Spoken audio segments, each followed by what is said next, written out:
I'm Kirby. And I'm Matt. And this is the Real Gamerscore podcast. We are your source for Xbox achievement news, Gamerscore tips, and strongly worded letters about silly tariffs.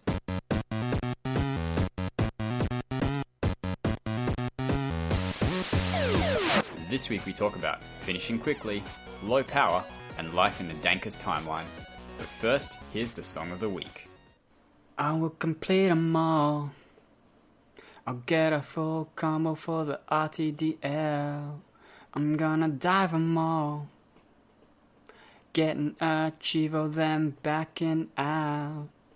And I'm talking to my team at night for the GTASC. Planning our pops in sync to last until week 10. There's too many contests on right now, so leave me alone. This should be easy, hopefully. That was a work of art. That was actually really good. Okay. Seven Nation Army by the White Stripes, I think. Yes, it was. And I recently learned, because I learnt this on bass back when I played bass when I was cool, it's not even a bass guitar riff. Wait, really? He's got a semi-acoustic guitar, and he uses a whammy pedal to drop it down an octave. Huh. Yeah. Well, the wonders never cease. So the opening riff is just him on his normal guitar being cool. I'm like, oh, way to make me feel bad. Oh, that's awesome. I'm going to have to make sure I listen to that tomorrow. My whole life was a lie. Yeah. No, it was pretty interesting to hear, because I guess the number of 3 was important. So 3 instruments and then 3 lots of songs. He did lots of songs that were 3 minutes long and stuff like that. So yeah, the guitar, his guitar, the drums, and his voice was his 3 core instruments that he would always fall back on, apparently. Oh, yeah. Learn something new every day. Yep. So as you can hear, this is an Alex-less podcast. So buckle up, everybody. We're also starting recording when it's daylight for me, so I have hours and hours that I can just waffle on and not risk falling asleep for. Unfortunately, Matt, who's our guest today, probably doesn't have as many hours as I do, but that's okay. He can just drop out and I'll just continue all by myself. How you doing, Matt? I'm good, actually. I'm actually already sitting in my bed, so if I do pass out from the discussion, just keep going. Ah, perfect. I won't even pretend that I can see you falling asleep on the couch. Like, it's not the couch, it's the bed, obviously. But, yeah, I'll just ignore that on Skype and pretend you're still there sitting up with me. That's fine. I sleep with my eyes open, so... Yeah. I'll even do your half of the conversation in a terrible accent, too.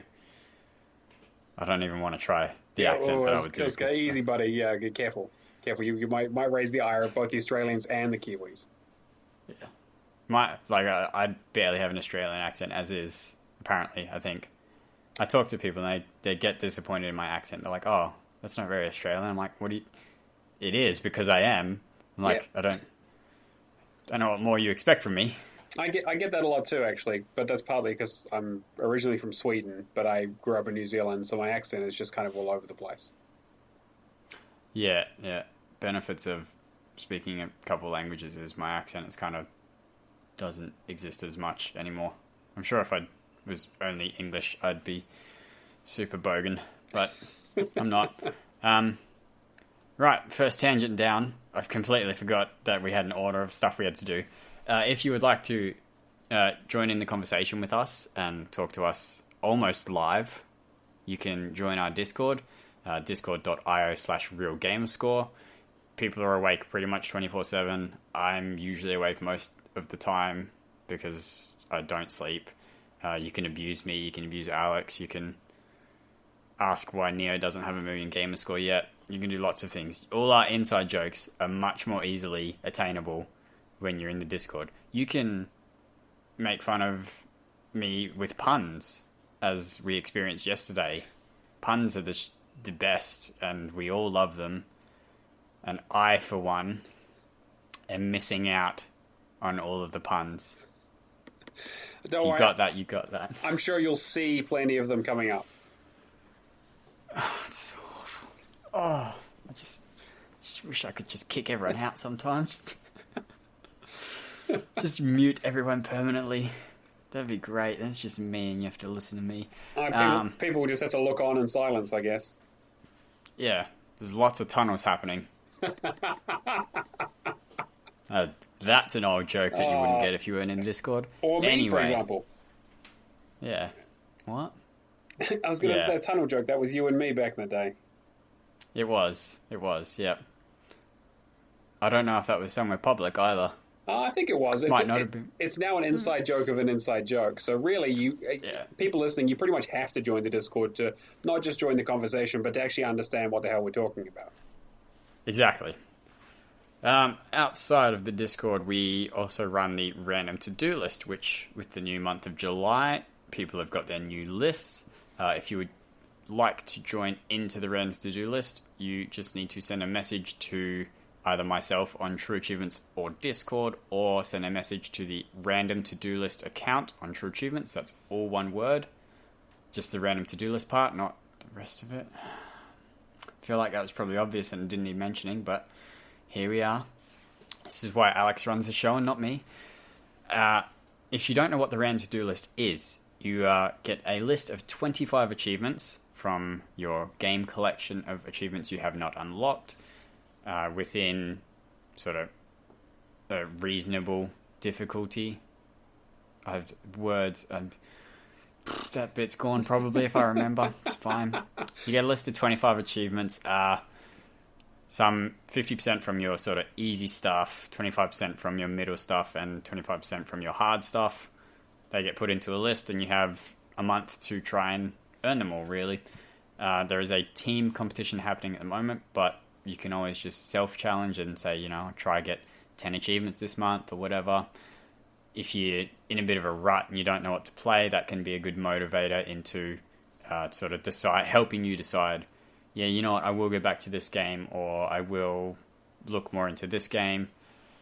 But if you enter the random to-do list and you unlock at least one achievement and answer a trivia question that I haven't decided yet, you can go into the draw to win a game that I also have not decided yet, because it's not just it's the third day of the month, and why would you expect me to be organized? Let's really, I think it's your fault for thinking I'm disorganized. Anyway, you can still get your unlock in the random to-do list, and I'll figure out everything for next week when we go over the winners as well, because we're not going to do that just yet. We'll save that for next week, because Neo's in this podcast and we all know what happened last time. Oh, come on. I really want to win that game. Not again. This is not a thing we're doing, so we're going to save it for next episode. Oh, we did not do the Patreon draw either. No, none of that stuff. No. Unbelievable. It's all for next week. I thought I had my timing picked perfectly for another run. Definitely not, no. It's... I'm still... No, I can't... Stunned at how that happened. It's ridiculous. Anyway, we'll move straight into the news. We do have a couple news stories, but I'm usually not the news getter, so they're all pretty pathetic. But the SGDQ, Summer Games Done Quick, which is a speed running event that goes for... how many days does it go for? Like a week or something? Something like that, yeah. It's a reasonable amount, and they get a lot of different speedrunners doing a huge variety of games. They've been doing it for a while. They raised money for Doctors Without Borders. They raised $3 million this time, which is a ridiculous amount. That's a lot of money. But they do a lot of speedrunning. They did the featured here was a split second, where they completed every track on Detonator in 31 minutes, which having not played Split Second, any racing game where you're sort of beating all the races in 31 minutes sounds ridiculous. Yeah, Split Second's also not an easy game. Right, yeah. So it's incredibly impressive, actually. I mean, I'm terrible at driving games to begin with. I've pretty much sworn off them, but watching this kind of stuff is... It's a pity Alex isn't here, because he loves this kind of thing when it comes to speedrunning. It is really a form of art. Yeah. I didn't watch any of the live stuff because my schedule in its schedule just don't match up for the most part. I'll definitely go back and watch some VODs. I particularly enjoy the what's it? Where I can't remember now what it's called, but essentially it's the TASBot block, where it's the assisted speed runs, tool assisted speed run. That's it. Where they've programmed in the speed run. Like I watched one they did at AGDQ, Amazing Games Done Quick, of Celeste, and some of the skips in speed, that the pixel perfect stuff that they were doing is just, yes, a computer's doing it, but it doesn't make it any less amazing to watch. That's built into the game, and it's something you could theoretically do. They just do it perfectly every single time. Like, it's also really interesting to see when they do those tool-assisted speedruns, because someone isn't exactly playing it, they have time to stop and actually point out how things are working and tips and tricks and how they made something faster or made improvements. Yeah, it's a lot of being able to, because they get a speed runner of the game to talk about things that are happening. So someone that is really well versed with doing it as a person, as opposed to just programming the bot to do it. But I really find all that stuff pretty interesting, seeing the skips and stuff. They did Kingdom Hearts 3 this year, which I probably go and watch depending on what kind of speed run it is. I mean, if it's like a 12-hour speed run, maybe not. But having played that game, I don't know.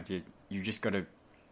There's so many variables in that game of the way the enemies move around and the way boss battles can go, that my brain can't comprehend that someone could speed run it and plan it out and sort of know how long something's going to take.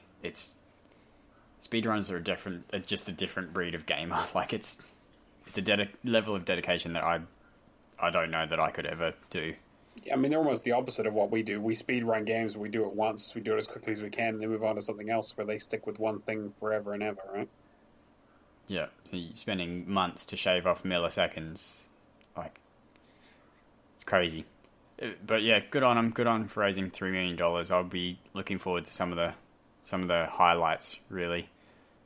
But moving on from that, we had Skybound and Beamdog announcing collector's editions of their Dungeons and Dragons remakes. So the Baldur's Gate collection, the Planetscape and Icewind Dale collector's pack, Neverwinter Nights on its own in a collector's pack, which I guess is weird, and then the bundle of all of them.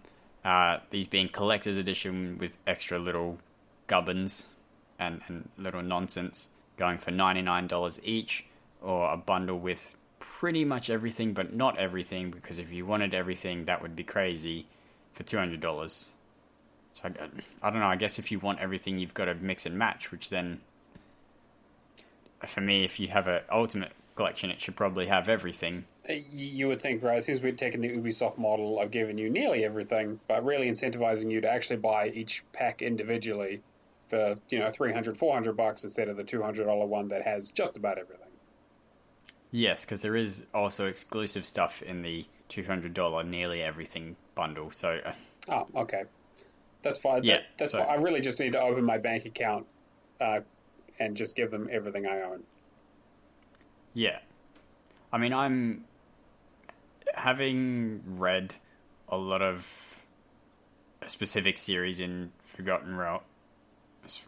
Yep. Mm-hmm. Yep, it is. Good. I know my stuff. Yep, Forgotten Realms. These games are kind of appealing to me. Like, I feel like but then I think, I was not around when they were originally released in... Matt's going to step in here and save me. Baldur's Gate, for example. Yep, sure. That was late 90s, right? Yes, sure. Don't look at me. I was like 4. How would I know? I mean, to be fair, I wasn't that much older. We're the same age. You do know that, right?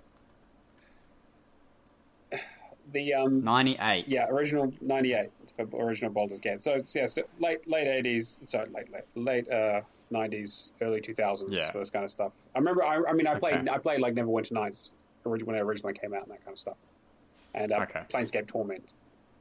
Yeah. Yeah, see, this is... I mean, I never had the stuff that would have been able to play it anyway. I barely could run the internet and a web page at that point. In fact, yeah, I don't know that I even had a computer back then, which I imagine these were on. Yes, I believe it was that a personal computer. I think they were called back in the day. I was more of a Heroes of Might and Magic kind of guy, especially that third one. But these games, that's my favorite one too. Yeah, it's the best one. But no, these games are fantastic. Especially Planescape Torment is just a fantastic game. It's one of those things where it's the kind of RPG that people talk about wanting Fallout to get back to. And part of the reason people were so disappointed with Fallout 3 and 4 and that sort of stuff is that they sort of moved away from that to more the sort of first-person combat sort of things. Okay. More shooty, less talky. Yeah. And I feel for me not having any nostalgia, this is just going to be... Like, it's just going to feel dated and it's going to feel like I've played it, but a better version of it. Sure. You're probably right. I mean, I haven't looked at what enhancements they've done to the games, because I know that they're doing things like Baldur's Gate Enhanced Edition and that sort of stuff to make them a bit more modern. But at the end of the day, those games are pretty ancient. So they don't have a lot of the quality of life stuff you'd expect these days. Having said that, though, I don't know. From an achievement hunting perspective, I don't think there's much chance I'm going to play these. But if I ever hang up my hat and just decide to play things for fun, which God forbid, just blasphemy. I know. It may never happen. Then this is definitely the kind of stuff I'd like to get back into if I had the time. But I just don't. Yeah, it's not really a thing you would make time outside of playing other games for, as in our current sort of...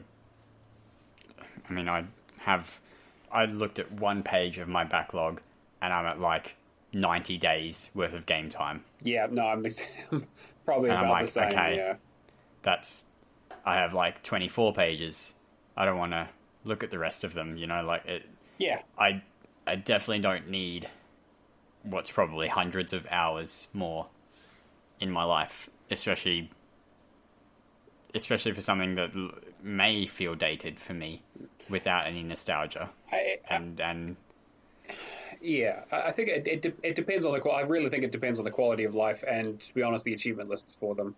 If it's going to be a multiple playthrough thing, then I'm definitely not going to have time for it. If it's a one playthrough and there's a good guide, and it's and they've made some quality of life improvements to how the games work, then I might do one or two of them, but definitely not back to back, and probably not anytime soon.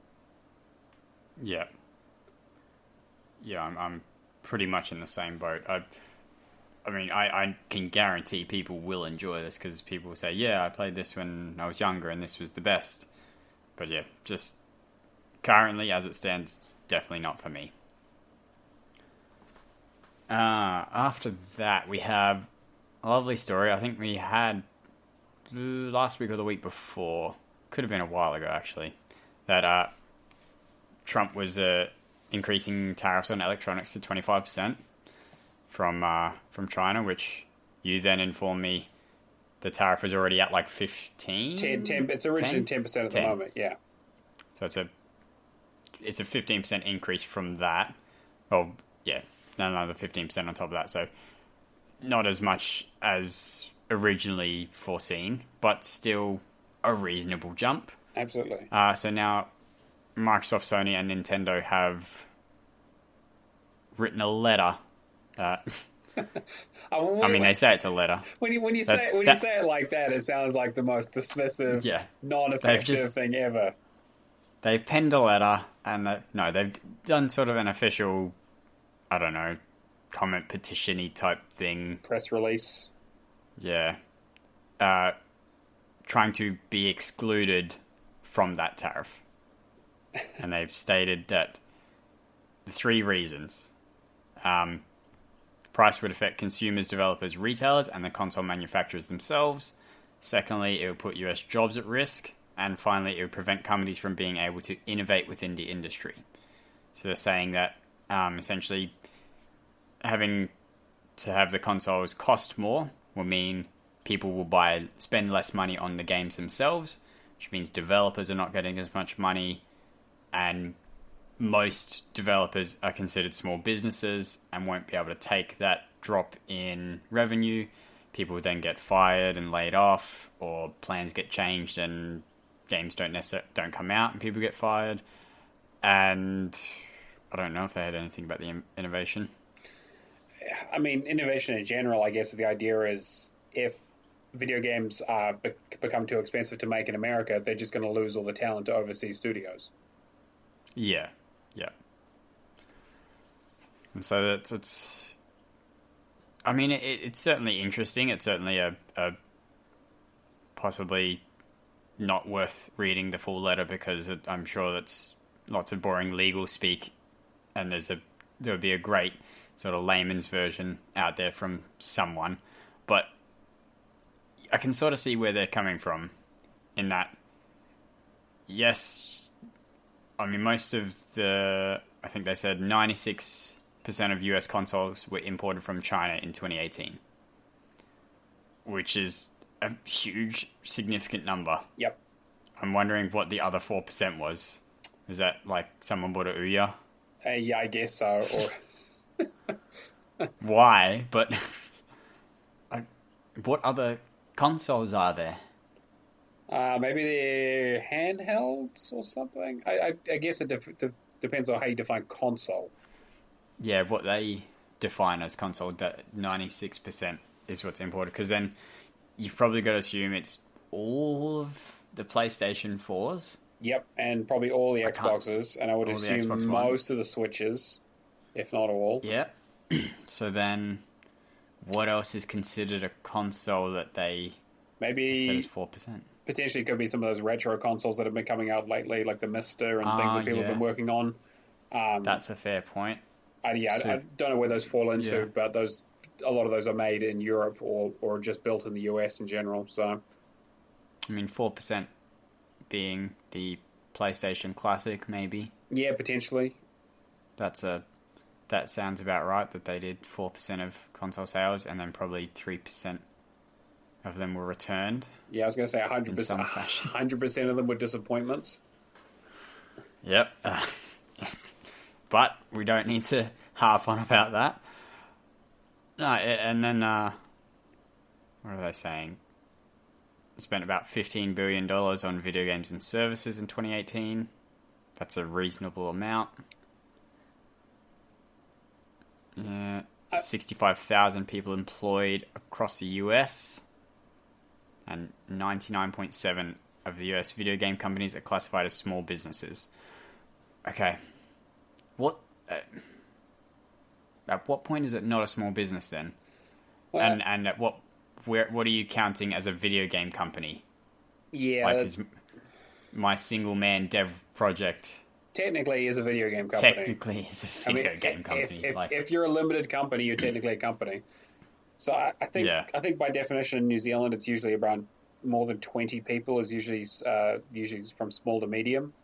So and to be fair, most dev teams are relatively small, and I'm sure when they're doing those calculations, they're looking at full-time employees, not contractors.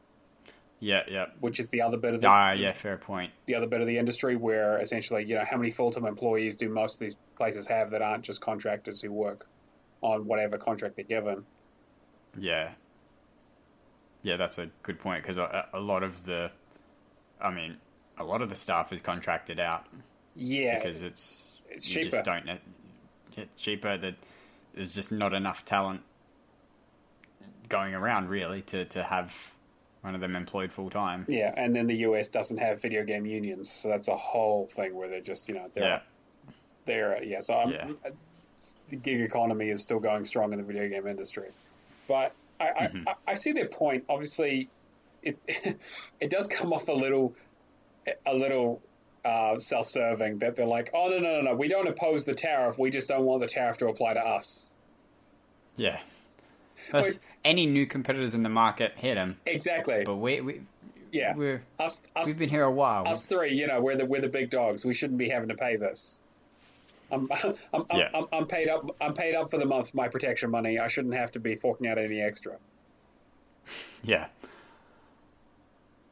Jeez, at the moment, Microsoft has 2,000 US patents for their video game innovations. What? It's just a shame they didn't put any in the Xbox One. Oh God. I'm going to hear about that one. Okay. I don't know that I could name 10. Yeah, exactly, right? It's kind of what Just I'm getting at. in general. It's xCloud is xCloud the service. No, you can't patent a service, but the technology behind it could get patented. I mean, I'm sure most of those patents will never see the light of day or ever get used. They're just there to stop other people from using them. But I mean, they have stuff like their early start launcher technology that they're using for when you're installing games and stuff like that. Fast start, yeah. Your fast start, yeah, and that sort of thing. I'm sure there's some stuff around UI, although they probably should be putting out a few. Yeah, they probably should have new patents for that. Yeah, a couple of new ones actually. But I'm sure there's some stuff around how they do 4K and that sort of thing. And yeah, okay, but that's a fair point. But I'm sure most of them are just there because they thought of them, they built it, or they plan on building it at some stage, or they just decided that they don't want anyone else to use it, which is, fair enough. That's their right as a business if they come up with an idea. Yep, so they're saying having less money to spend on game development would mean less money spent on R&I. Yeah, which makes sense, and especially and obviously this would be an issue at any time, but coming up to the new console launches, as we're pretty much just assuming next year, this is front and center of people's minds when it comes to shelling out, 500, 600, 700, whatever it ends up being for a new console. Yeah, because that 500 expected price point now jumps up to 550, almost 600, assuming Microsoft doesn't eat the cost, and why would they? Well, at this point, I don't know how much of it they can eat. I mean, it isn't a massive jump, but any kind of, looking at, for example, Phil Spencer's interview with Giant Bomb the other day at E3, where they were talking about setup for the console and what they're going to do for it. A lot of that stuff, like, he was very candid, saying that most of that stuff isn't even decided yet. They haven't decided on a price point. They haven't even decided on a name yet. They're still putting the thing together. Yeah. So, I mean, imagine if you'd been putting this thing together for the last 3 years, planning out all the stuff, doing all your costing, you have everything ready to go, and then suddenly they put a 15% price hike on you. I mean, how do you deal with that? You can't just swallow that cost and explain to the accountants, well, that's just how the market is. We're just going to have to put it out at the same price. Yeah. Like, some of it's going to get passed on to us. Yeah, and then they've got to start weighing up whether is it worthwhile for them long term to try and move that stuff out of China, which is a whole mess in and of itself. Yeah. Especially when factories are established. Oh, exactly. Yeah, it's like this is what they do. This is what they do for everybody, not just the Microsofts and the Sonys, but the Apples and Amazons and any Facebook, all kinds of tech companies. Anyone who uses any kind of technology, they get almost all their stuff out of China, and then that changing would be a huge blow to everything. Yeah, trying to get that efficiency again at places where it's going to cost more to get that efficiency as well.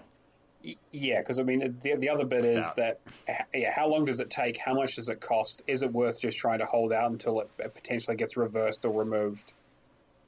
I wouldn't want to be sitting in their shoes right now. I tell you. God, no, because it's going to shape the start of next generation. It's going to drastically change assuming it stays in, it's going to drastically change a lot, and it's going to be.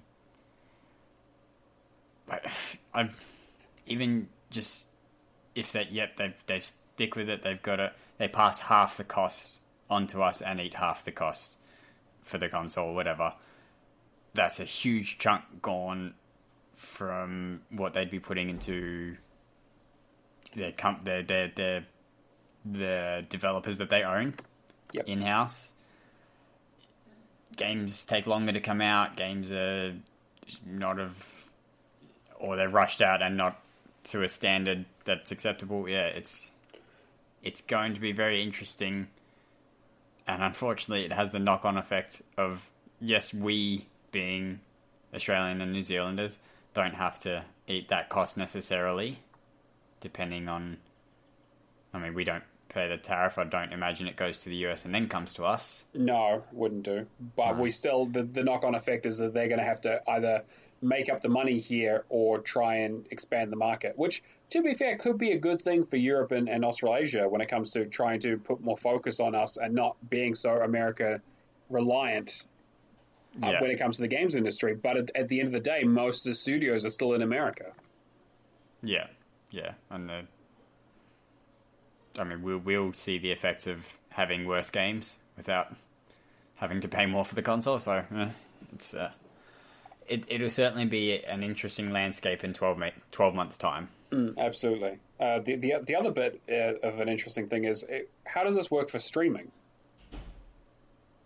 Because if you think about it, right, and obviously I know Microsoft has talked about how streaming is not the solution for everything. It's kind of an extra thing that they're trying to push.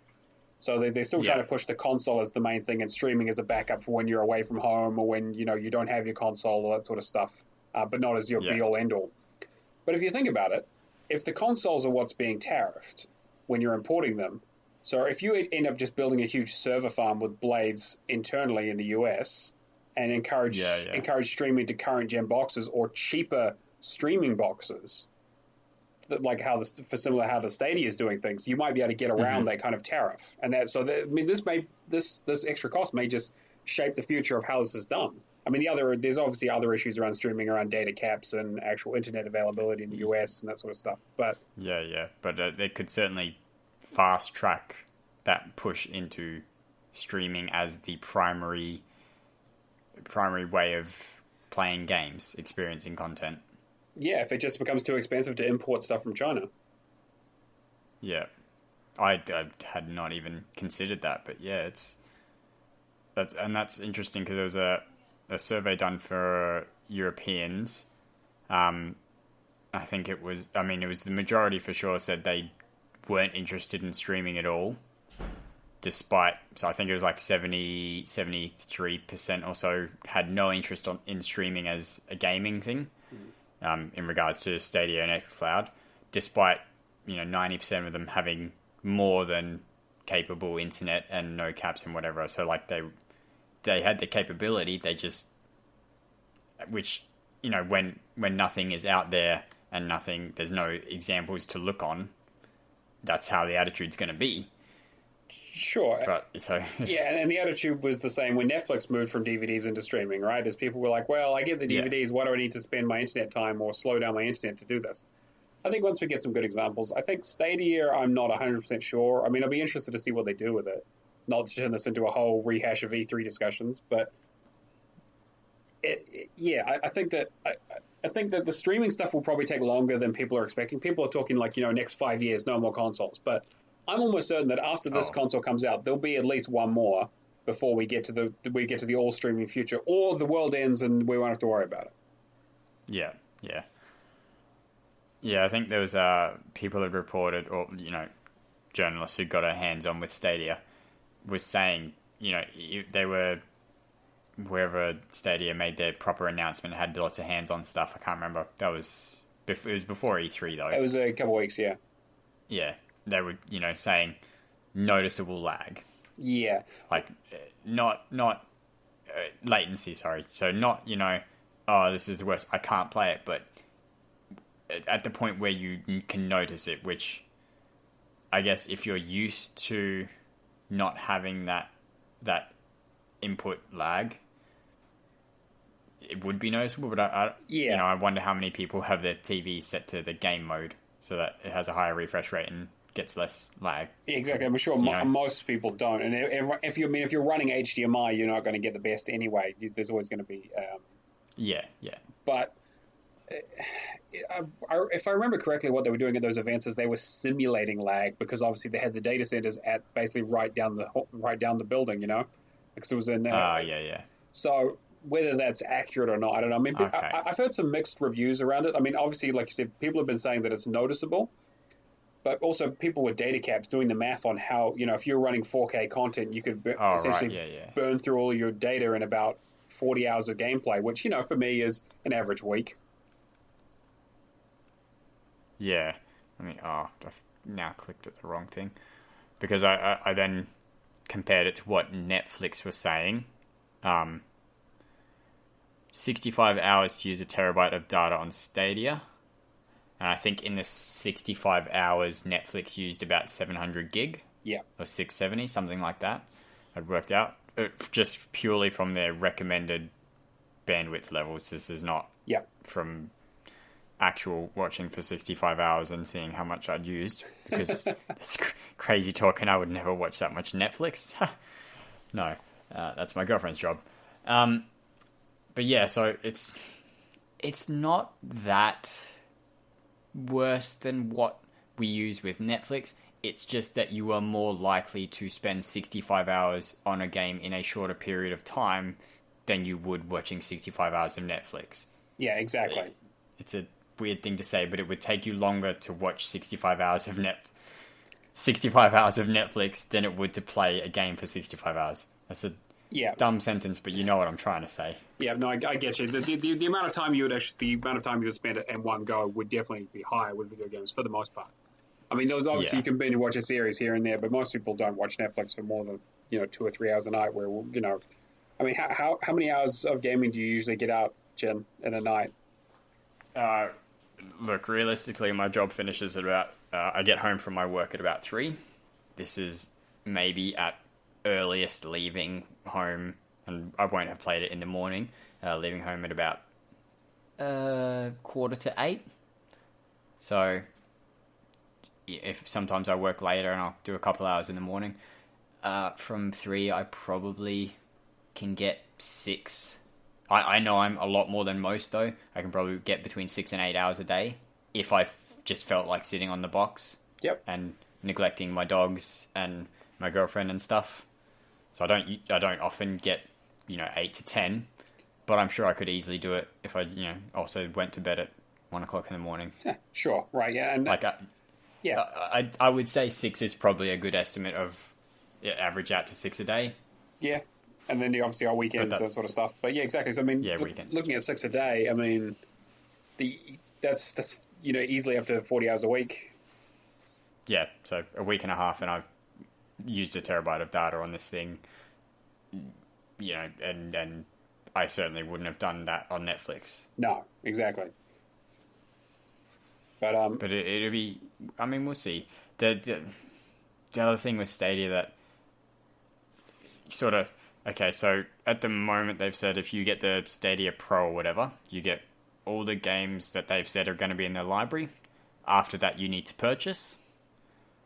When you purchase those and there's a licensing issue and it gets delisted, you can't have it downloaded because that's not how this works. True, it's streamed. So essentially, you can't hold on to a copy of it. I mean, you lose ownership of video games, which for probably people like you and I probably doesn't matter that much because we tend to see video games as relatively disposable and just play through experiences. But for the sake of archiving and that kind of stuff, I mean, video games will just disappear potentially. Yeah, it's a real risk. You're not going to have the copies that people can access of those games. The Assassin's Creed 2030 just won't be anywhere that the public would be able to access at a later date should they want to. It'll be on a server that has been turned off and no one can get to it. Even delisting, you technically never had you never had ownership of the game. You had purchased a streaming license, so with it being delisted, that I mean, that license gets revoked, presumably.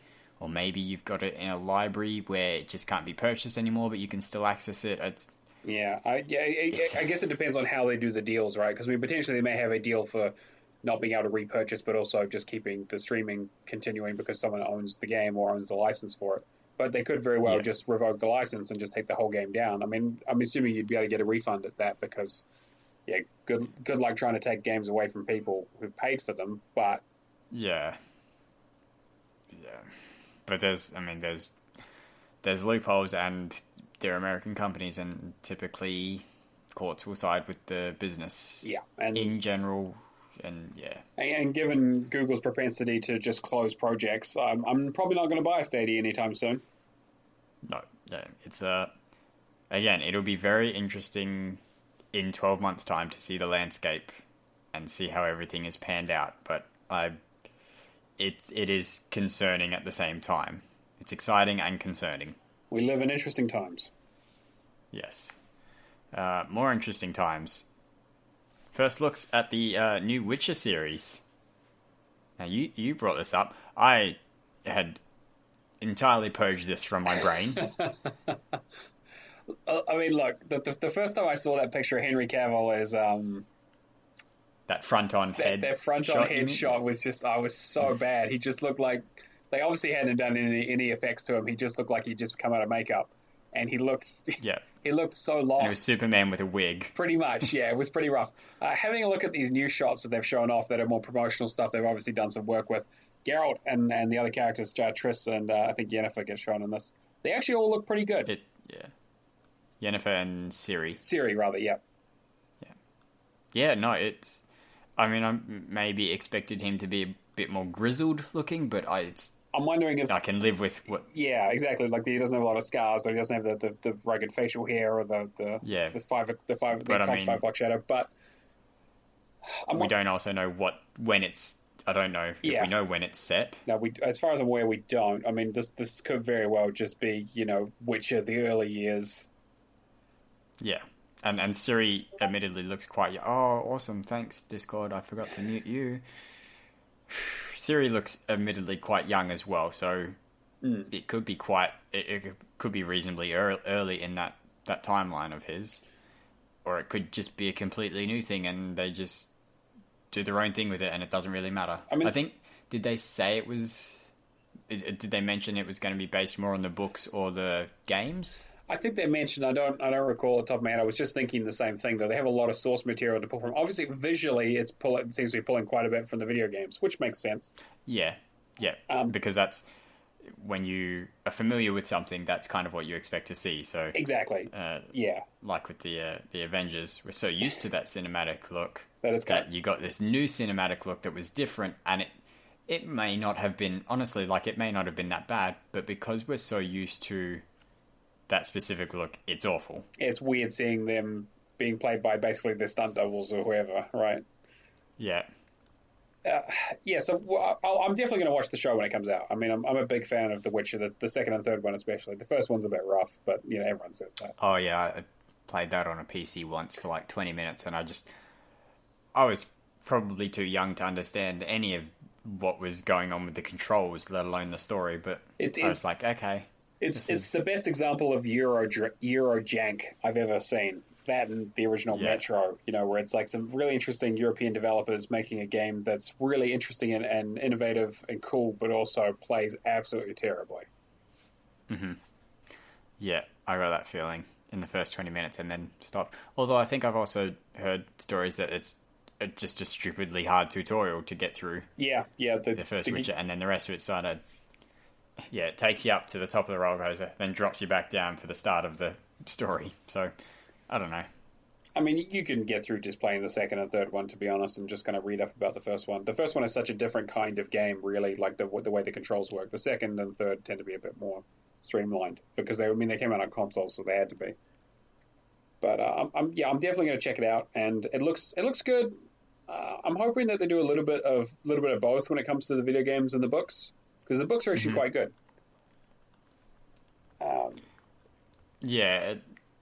Very different to how very different, obviously different pacing because it's a book versus a game, but it's a very different style. Yes. Yeah, absolutely. It's that, like you said, diplomacy versus combat kind of, where yes, the combat's in there, but it goes more into the world building than, say, the games do. Yeah, which makes sense. Because, I mean, obviously, the video games are all about killing things, apparently. Yeah. No, that's still good. I will wait for your review, and I will watch based upon that. Again, it's just... That's fine. I'll... Watching shows is not necessarily one of the things I do, so it's usually it's after I finish gaming, watching something with my girlfriend that she wants to watch that I'm just kind of like, yeah, I'll watch it, sure. Like we've started watching Lucifer recently. Oh yeah, how do you find it? And I'm enjoying it, but I would prefer to be doing something else. I don't know what, but just because watching is not my thing, not because it's bad. Sure. But I am enjoying it because it's quality time with her. Oh yeah, sure. Her telling me to shut up. I'm trying to watch as I ask questions because I wasn't paying attention. Oh yeah, I finally introduced my girlfriend to The Godfather this weekend, and that was interesting. She actually quite liked it, which is good. But I tend to be a big movie and film buff and stuff. I mean, I'm going back and watching Evangelion now. It's on Netflix as well. Oh, okay, yeah. Yeah, I'm a ready person. So I'd rather read the script of the, I guess the script of the Witcher than watch it. I don't know. It's got a book. If it was a book, a couple of those, yeah. A book version of it, not an actual script, because that would be terrible. Yeah. If anyone's ever actually read a script, they're awful. They're just... Yeah. Especially scripts are bad. Joss Whedon's scripts, where he essentially just... all the male characters are just described as what they're doing, and all the female characters are described as being sexy while they do those things. If you can, try and find the excerpts from his talking about Black Widow for the first Avengers movie. It's pretty incredible. Okay. Anyway, off the tangent bridge there. Yeah, so the tagline they've got for the Witcher series, they've got... Now the picture's not loading. There we go. The Witcher, Netflix original series, and the tagline is, the worst monsters are the ones we create. Mm-hmm. That's not too bad. No, and now thinking about it, I feel like this is going to be first season of Supernatural, but as The Witcher. I can exciting live with that. Hunting monsters. Yeah. Which the first season was good. That was my favourite bit, was where they just find a random monster and they have to hunt it in whatever. Yeah, Monster of the Week kind of thing. So this could be good. Yeah. The longer arcs are the boring bits. Well, we'll see how they do it, because I mean they got a lot of material to pull from. But I'll definitely we'll see. Maybe I'll head up Mighty Mango and and we'll see if we can get a review together for it. Yeah, because I'll be definitely interested in how that goes. What are they? San Diego Comic-Con is where they're gonna have more details next, and a release date. So that'd be nice. Okay. Oh, good. It's Witcher 3's coming out on the Switch. Of course it is. Everything's coming out for the Switch. All right. Lastly, and the headline is interesting because it says something slightly different to the rest of the story. Well, maybe, depending on how you look at it. Remedy could bring Alan Wake to different platforms, the studio says, because they have been given... It's not really clear. They have acquired... They obtained the publishing rights for Alan Wake. That isn't necessarily the IP, so making a sequel may still not be... Because they did bring up whether that would mean it's more likely for them to make a sequel, but the IP is not mentioned, so it could still be Microsoft-owned IP, and they've just said you can publish this wherever you want. If you want to port it to PlayStation and the Switch, you can. Whatever. So in all fairness, though, that would actually letting them publish on other platforms might actually be a clever way of gauging interest for a sequel. Anyway, potentially a Microsoft exclusive sequel. Yeah. Because obviously Alan Wake's a fantastic game, but you only could play it if you're on the 360, which was fine because the 360 was the dominant console for the generation. Yeah, at the time, yep. But if they were to do Alan Wake 2 on the Xbox One, that would really hamstring themselves. So, I mean, this might just be a move to just say, hey, look, let's get this out there, remind people that this exists so we can do a sequel. Yep, and they mentioned that it's more likely that it'd be a port to current gen consoles, which is, because I mean, I couldn't imagine them, if they were doing a sequel, that they wouldn't do it on next gen at this point. Like, there's no point otherwise. It being so close, there's no point, But that, I mean... and considering Remedy's already putting out Control, it's the end of this year, I think? Yeah, I believe so. August 27th, so next month. Yeah, so I mean, I wouldn't expect, launch title for next year, but if they're going to do another Alan Wake, it would make sense to do a next gen and do some current gen ports to gauge some interest. I mean, I'll play it through again. I wonder if will still have all the Energizer stuff in it. Yeah, I don't know if that branding is... There's a lot of weird little advertising things, isn't there? Yeah, it was that and Verizon billboards. And the funniest thing, though, was that there was all the batteries you picked up were Energizers, but those batteries ran out in about 5 seconds. So it was really the opposite of what they were trying to push. They really didn't think that through. Look at how many of these batteries I have to go through. Exactly. Yeah. Oh no, there's a live action TV adaptation. Which, the whole game sort of sets it as where a TV could work that way. I mean, I'd watch the whole Night Springs Twin Peaks sort of spin-off thing or Twilight Zone thing that they did. Yeah. I don't know that American Nightmare would be worth porting over. Yeah, probably not. It is so different to... Really, it was so different to Alan Wake in terms of the just... Like how you felt playing it, Well, I mean, they redid the combat engine to make it... Because the original plan was that they were going to do a second game and use that as their sort of test case for their new combat engine to make it more fluid. So, I mean, if I was going to do it, what I would do is essentially port that combat engine into the first game to make it a bit easier to play, because it was a bit clunky when you came to the fighting.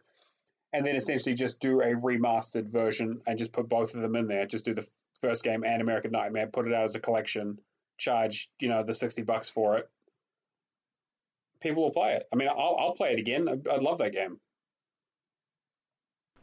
Yeah, no, I from what I've played, it's where I'm up to. I think I'm like 2/3 of the way through. It's good. I'm kind of regretting not using a guide because I've missed so much stuff, and I'm like, that means playthrough number 3 because I already have to. Oh no, I can just mop up on the Nightmare, can't I? You could do it. Nightmare will have everything. Yeah, it'll have everything, and you pretty much have to do anyway because only some of the pages only show up on Nightmare, so it'll be a bit of a pain, but you might as well just do that. Yeah, but no, it's a very interesting way they've done the combat with the shadows and stuff. I certainly could see the appeal in bringing that to current gen. Yeah, it'll look great in 4K for sure. A lot of good work with light and shadow. Yeah, definitely. But that, if I can find, here's the Trello, found it. That's all of our news. Good work, Kirby. You've done great. You too, Matt. Thanks. But I just felt like I needed it more because I haven't sent us off the rails too much. I've done all right keeping a tight ship. But we will go straight into the review this week. We've had Prue and Mighty Mango reviewing Hellmut, the Badass from Hell. Hello, everyone, and welcome to this week's review. I am Prue, and joining me is Mr. Mighty Mango. How are you doing, sir? I'm doing well this evening. So, a few months back, we were complaining about how ridiculously cold it is, and I gotta say, it is stupidly hot now. It's really stupid hot. Oh, man. I just wanted to get that out there, because it's just been a pain.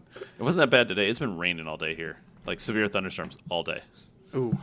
Well, at least you got power still, right? I got power still, so that's good. If I all of a sudden drop out, we know what happened. All right. Well, let's try to get through this before that happens then. Right. What game did we play this We week? played Hellmut.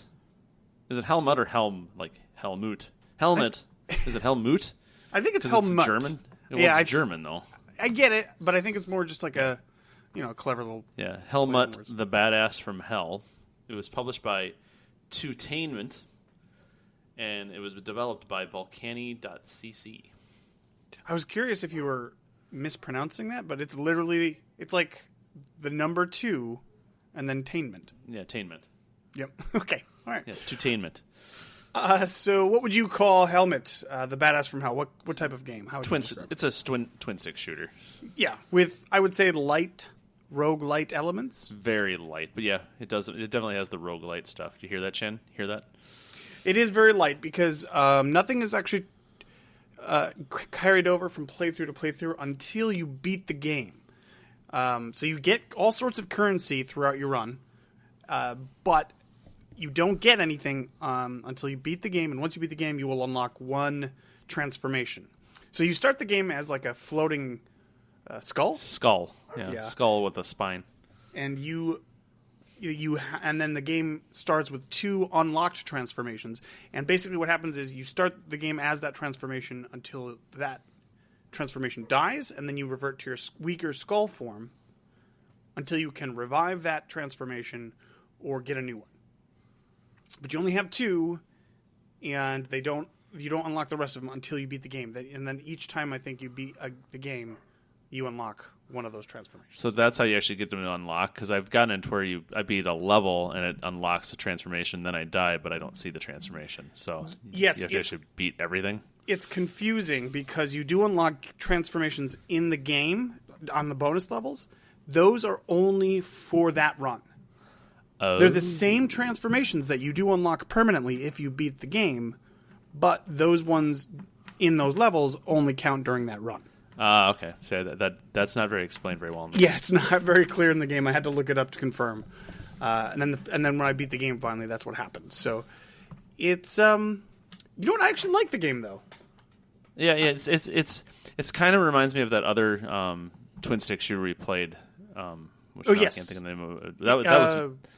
Oh shoot! Something DX. Something. Oh no! Yeah, I can't think of the name of it. But that game was really good.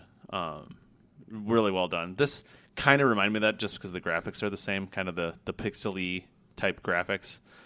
But it's very manic gameplay. But it's not as like you're not going through levels. You're going through like dungeons that are randomly generated. Yes, with random bosses. There's a lot of procedurally generated stuff, but it's all simple. It's all super simple. Top-down 2D, so it's like you can't get lost. They're really easy. Yeah, there's a map to tell you where to go. In the Yeah, upper right-hand corner. If you go into a room, it's the same. I mean, it's kind of repetitive. You go into a room, enemies spawn. You have to kill them so you can leave the room, and then go to the next room where there are more enemies. Yeah, and then repeat and repeat and repeat. But it was, I enjoyed it. I have a soft spot for twin stick games. Oh, I do too, and I think it plays really well. I don't have any issues with how the game plays at all. I enjoyed it. Yeah, I had a good time. Did you play through the tutorial at all? Yes. Because I was wondering if those mechanics were explained clearly there. Not really. Yeah. Not That's really. So we should definitely talk about the achievements, though. Yes. So achievement hunters are really going to hate this game unless you need some one-pointers to get to your 5 or 0, because most of the achievements are worth 1 point. There's 22 achievements in the game. Most of them are 1 point, except for when you get the unlock everything, or use everything, or buy one of everything. They're all 1 points. So it goes from 1 point, and then there is one 183 point achievement. That's for killing one of each enemy type. Yep. Which, by the way, there are a few achievements that have not been unlocked by anyone, and that's one of them. Yep. So again, beware. They may be bugged or glitched or just too difficult. And then all of the rest of the achievements are 200 pointers. So this will either fix you if this is what you're going for, because all the 1 pointers are actually are the easy ones. For the most part, there's a couple that are a little bit more difficult. Like one pointer is for completing one playthrough in under 20 minutes. Yeah, that would be pretty tough. Yeah. So it's a little bit tough. Because the game is not easy, but it's not the toughest game. But it's just you die very quickly, and so you get punished pretty hard for any sorts of mistakes that you make. Yeah, But especially if once you lose your transformation, once you're back to the skull, you die real quick. yes. Once you lose your transformation, it's actually probably worth it just to die anyways because your gun is so weak. You just spend forever shooting at the bad guys trying to kill them. So it's like, ugh. And if you die, you get a 1-point achievement. Yes, which is probably what the first one you'll get. No, the first one is because the 2 transformations at the beginning are with the rat and the Big hulky Thor. hulky thing. So yeah, if you get an achievement for being a rat. Oh, man, it's really bothering me now with that other game that reminds us of this game. I can't think of the name of it. I really wanted to bring it up because it's exactly right. It's the pixely twin stick shooter that we reviewed with. I think it's a bunch of. You're playing as a bunch of like anime girls. Oh, I can't remember it. No. Somebody will remember. Yeah. And But that was a good game too. That was a really good game. But this reminded me of that, which is not a bad thing. Yeah. But that game was completable for sure. Yeah. This one, we really don't know. There's about 200 track gamers, 193, and as we said before, nobody's completed it. So buyer beware. Yes, and completionists beware because it's gonna throw your thing all in whack. I will say that game, the game that remains unnamed, was easier for sure than Hellmut. Hellmut has a bit of a challenge for, so just be aware of that. But it is good. I enjoyed it. Yeah, I agree. And I mean, the price wasn't that bad either for what you're getting. There's a lot of gameplay to be had, and the price is $14.99, which I didn't mention earlier. So I think there's a lot of game to be had, and I would say it's worth the $14.99. Yeah, I would think 10 would be a little bit fair of a price, but if you're really into twin stick shooters, this is right up your alley. I'd say it's probably about 30 to 45 minutes per run if you can make it all the way to the end. Unless you're good and can get that achievement for 20 minutes. Yeah. I don't know if that's the thing too. I don't know how well balanced the transformations are, so I don't know if the later game ones are more powerful.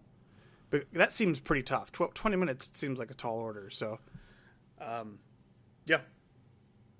But I would say, yeah, it's a fun game, and check it out if you don't care about what your Gamerscore ends. unless you're stuck at a 78 and you need to be at an 80. Yeah. So you get 2. Oh, look at that! Back to the 0. Perfect. Yeah. And then put down Hellmut and never ever play it Never again. played again. All right. Yeah, so I think that's it. So we'll throw it back to you guys, and that was Hellmut the Badass from Hell. All right, so good job, Kirby. You forgot to mention because he messaged me because they're like, the whole time we talked about this game that we couldn't remember we reviewed. We remembered it after the fact. Make sure you mention this before the review. And I didn't, clearly. But the game they couldn't think of was Riddled Corpses X. Ah, okay, right. Yeah. Which is a very good game. But I completely forgot. I've heard it's a pretty good game. A pretty easy one too, right? Yeah, it's a relatively easy. There's a bit of grinding that you grind and make your guns better, and then that makes the playthrough easier. Gotcha. But it's still a pretty good twin stick shooter. But yeah, I look forward to diving that on Friday because it'd be Friday my time. But no, it's in my list of things I need to dive, especially because they said it might be roguelite. I have to investigate. Ugh. It's the worst because every time there's a disagreement saying it's roguelite, they go, Kirby, is it? I'm like, I haven't played it. I haven't played anything new for like 2 months. The Bean Dive's coming up. You know I can't. Yeah, exactly. Okay, guess we'll just wait then. I'm like, good. Or I get to say, definitely not. Person's an idiot. Dumb, dumb, dumb. Not that I would ever do that to any of our community. No. Anyway, we will, now that you know what game they couldn't remember, we'll go straight into what we've been playing this week. And I've been playing something, which is good. I haven't been playing nothing like last week. That was an awful week for me last week. The new random to-do list... Is that a weird thing to say? New random to-do list lists. No, that's fine. The new random to-do lists... Yeah, lists. Sure, let's go with that. Yeah. Yep, it's a new list. The new RTDL lists are out. There you go. So I've been jumping around a lot because they came out a couple of days ago. But before I get on with that, I'm going to mention briefly that I replaced the brick for my Japanese 360. This one hasn't exploded yet.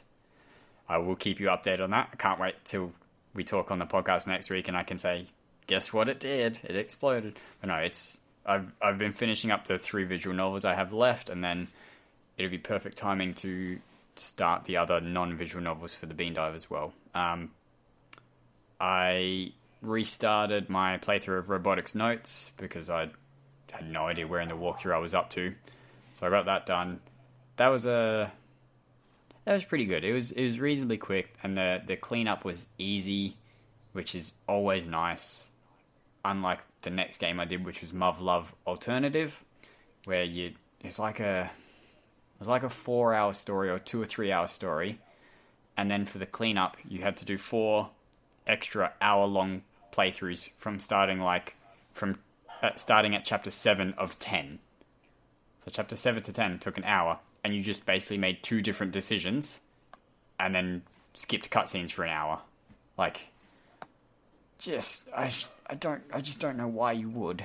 As someone who recently got into the visual novel game, that seems really like sort of par for the course for all of them, right? I mean, it doesn't help that I can't read Japanese very well. Yeah, like you yes, there's the replaying and the multiple paths, but making achievements for the 5 different endings that the earliest point you can get to them is an hour in advance of the end. It's like, oh, why? Just, no. But that was yeah. And the last one that I'm currently working on is, and I've written this down because trying to remember the name is nonsense, Root Double Before Crime After Days. I left this to last because it's the longest visual novel I've got, according to like all the completion estimates, at 15 to 20 hours. I've done 3 pages out of 12 in the walkthrough. Oof. Yeah. It's a pretty good walkthrough, except that all the pictures seem to have been hosted on Imager and then not refreshed, so they expired after 3 months or whatever. So I've been seeing a lot of that too on my ones. Yeah, it's frustrating when they tell you, and do it so it looks like this, and you're like, oh, great, thank you for... I will do it so it looks like that. No, mine doesn't look broken. I don't know how to make it look the same. But no, that aside from that, the actual text part of the walkthrough is pretty good. It tells you sort of every decision you need to make really clearly and explains the mechanics well. I can tell that the game's going to be really stupid for cleanup, because even though I haven't started the cleanup yet, I'm up to, from the walkthrough recommending you save here, save here, save here, I'm up to 35 saves. 35? Are you kidding me? 35 different saves. Yikes. Because, yeah, there's... and I'm sure it's probably just go to this save, make a couple decisions, there's a bad ending, go to this. But if I didn't have this I don't know how any non-Japanese speaker, because the mechanics are kind of confusing as well. Your first playthrough through the game, it's not like dialogue choices. It's you get to a decision and you need to set how sensitive you are to that person's mood from a scale of 0 to 8, essentially. So it's... Right. And then there'll be sort of moments where it might be 3 or 4 characters, and you have to set it to the right moods to get to the right path. Like, you have to be more receptive to this person and less to this person to go down this path and get to the good ending. So without this guide, I don't know how any non-Japanese speaker would do this in a reasonable amount of time. Apparently creating the walkthrough took like 120 hours or something. I'm like, what? Just, yeah.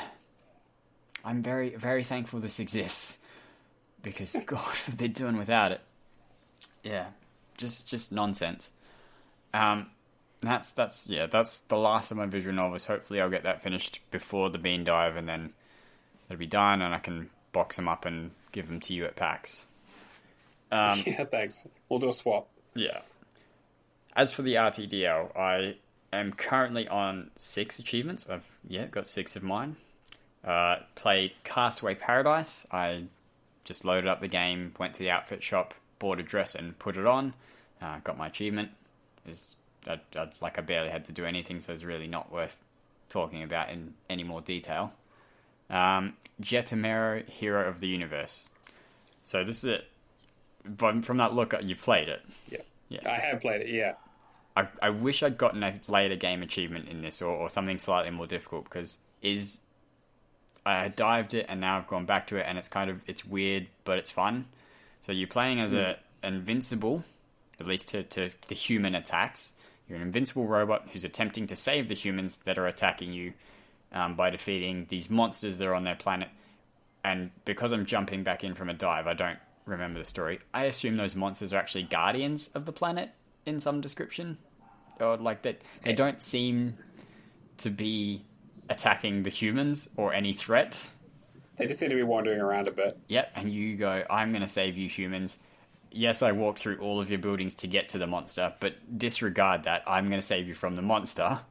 You fight him, you beat him, you learn some of the story, and then you fly to the next planet or the next set of planets. So the achievement I needed, I had to find a planet that had a volcano and get launched into space. So I think I went through 2 or 3 universes before I finally found one. Got to it, stood on it, it exploded me straight into a moon, destroying the moon that orbited the planet, which was also an achievement. So I got a good 2 birds, 1 stone there. But man, could you imagine just this giant robot walking around and then going, it's alright guys, I'm going to go now. Whoops, there's your moon gone. Sorry guys. Just being like, but I saved you, so don't worry. It's all good. Yeah. Captain Hindsight, he's got it. Don't worry about it. Yeah. He knew everything. He knew what was happening. That moon was dangerous. You just didn't know yet. There's a threat to your lives. Yeah, I really enjoyed that game. Yeah, it is pretty fun. Saints Row 4, the remastered Australian edition. I needed to complete the loyalty missions and romance and whatever else for Pierce, who is like the 3rd or 4th person you get. He's not very far into the game, but apparently in this version I haven't played any of the campaign, or at least have only just started. So I had to go even back from learning how to hack a store was the first mission I did. So it's still pretty quick, because you start off with the explosion element, which when you use it, everything blows up, and anything within a radius of that explosion also then blows up. So everything just dies. It's pretty quick. But yeah, it's much easier than the 360 versions, because they don't have that. They don't have that nice ability. So I got that done. Took a couple hours. I took a break in between because this must be the 4th time I've played it. I think I've played, I haven't completed them, but I think I've played the other 3 versions to a further point than this. Right. I feel like this is the last one I'm doing. So it's just, yeah. And then trying not to pick up every cluster along the way. I'm like, no, I just need to get to the story mission. I don't need I need that one though, because that's pretty close. I'm just going to grab that one along the way. The achievement is called piece of candy. So I mean, they very much know what they were doing. Yeah, it's really hard to not. I'm just flying over it. I may as well just drop down and grab it and then go again. Yep. That's not too far off my path. I'm just going to go grab. Yeah, I need to stop doing that. Plants vs. Zombies Garden Warfare 2. I had to do a bit of the zombie campaign for that. It was pretty easy, except for the fact that I had no idea which zombie to use, because I'd never used any of them before. So I was like, I don't know which one's good. I'd always played the plants, and I was always a fire sunflower, I think was the one I use, which is overpowered. So I'm like, maybe this one, sure. Yep, cool. It was awful. It was bad times for Kirby. Next, I did Raiden 5, which is also easy, because the achievement was for beating the game 3 times with each of the different planes. So you beat it once with plane A, plane B, plane C. Pretty easy. You customize their loadout so that you can start off with whatever weapon you want to use. You can increase their shield to 200%. You can increase their bombs that they start with from 3 up to 7. And so then I created a Cronus script to essentially fire a bomb, shoot a little bit, and then every 5 seconds press pause just in case I died, because then it would automatically continue, because you have 9 seconds to continue. So doing it every 5 seconds meant I just run the script on easy and leave for 2 hours and come back and he's completed the mission. Oh, that's brilliant. Yeah, so I did that for 3 characters. That was pretty cruisy. Got a couple other achievements along the way, like destroying 1,000 enemies with bombs and defeating 500 of certain type of ship and stuff. So, yeah, good little fodder, especially because the G task had just started. So, I'm just getting some of those true achievement difference with some kind of value as opposed to the 1 and 2 pointers I normally get. No, it was nice. The last thing I want to talk about, because this was the funniest thing I did all week, was I played a game called Mugsters. I can't explain this game because I don't actually even know what you're trying to do in it. All I know is that I had to explode 256 barrels for this achievement, which sounds, it's a lot of barrels. It's a reasonable amount. And the second level, there is a barrel vending machine. So you're sort of looking mostly top down, slightly isometric. You walk into like a lever, a barrel spawns out from the vending machine, you can use it and explode it. Except there wasn't a limit to how many barrels I could make. So I'm sure most people, just for the puzzle, make 1 or 2, use them, progress. I made 200, and the game slowed down a lot. And then I exploded one of them, and it made the rest of them explode. And the game nearly died. And I was probably waiting 5 minutes to see if, like, just with kind of a slowly jittering screen, wondering if the game had crashed and I'd have to redo it and whether any of that progress counted or... So yeah, it was... I'm almost certain they never expected anyone to just do that because the game could not handle 200 exploding barrels at once. It's a lot of physics. Yeah, it's a lot of... Especially because the barrels then affect the rest of the barrels and make them explode and shoot them off. And yeah, it was... Luckily, I play on mute because it was just... It would have been horrendous to listen to, but I got the achievement. For days. Yeah. Oh, well, that's the main thing. It was a scary 5 minutes waiting to see if the game had crashed. But no, that was... So yeah, I got my 6 random to-do list and 2,542 Gamerscore this week. So a reasonable amount. What have you been doing, Matt? A few different things. So Guacamelee 2. So I picked that up in a sale a little while back. Now it's gone Game on Pass. Game Pass. Of course. Which, that's how it goes. But I mean, I got the DLC with it, so I don't feel too bad. It's not quite as memorable as the first game. It's lost a little bit of its charm. It's not quite as interesting, or there's not as many good characters, and the levels like there are less areas, but they're a lot bigger and have a lot more puzzles within them. So it's kind of a 6 of one, half a dozen the other sort of thing. Yeah. The only problem with that is that you're in the same areas for quite a long time. There's not as much variety as the older games. Oh, okay, yep. But the combat's still good. It's the humor's still there. It's still absolutely great to play through. It's quite a tight platformer for the most part. A lot of good puzzles. But man, they really upped the difficulty, I got to say. There were a couple of difficult... I think you had to collect like 6 orbs in the first game, and there were a few of those puzzles that were pretty tricky. Mm-hmm. But you have to collect 5 key pieces to get the special ending. And after you do that, after you get the 5 key pieces, you have to do another dungeon where you have to be a chicken the entire time. And it's so brutal. Like, it's some, like, almost like Meat Boy level stuff. I mean, I'm maybe exaggerating a little bit, but it was real challenging. I'm not a huge platformer guy myself. I'm more of a sort of, Metroid Explorer dude puzzle. Yeah. But like, I got through it, and it was all really, really good. But the humor is still absolutely fantastic. The sort of idea of the game is you defeat the main character, you defeat the boss at the end of the first game, you replay that bit, and then 7 years later, you're now fat and unemployed and just kind of hanging out and just reliving the glory days when suddenly a alternate dimension, a door to an alternate dimension opens up, and the guy comes out and says, "Hey, I need you to come save the Mexiverse. There's a guy in the darkest timeline who actually defeated the boss in the first game and now is trying to destroy all the universes."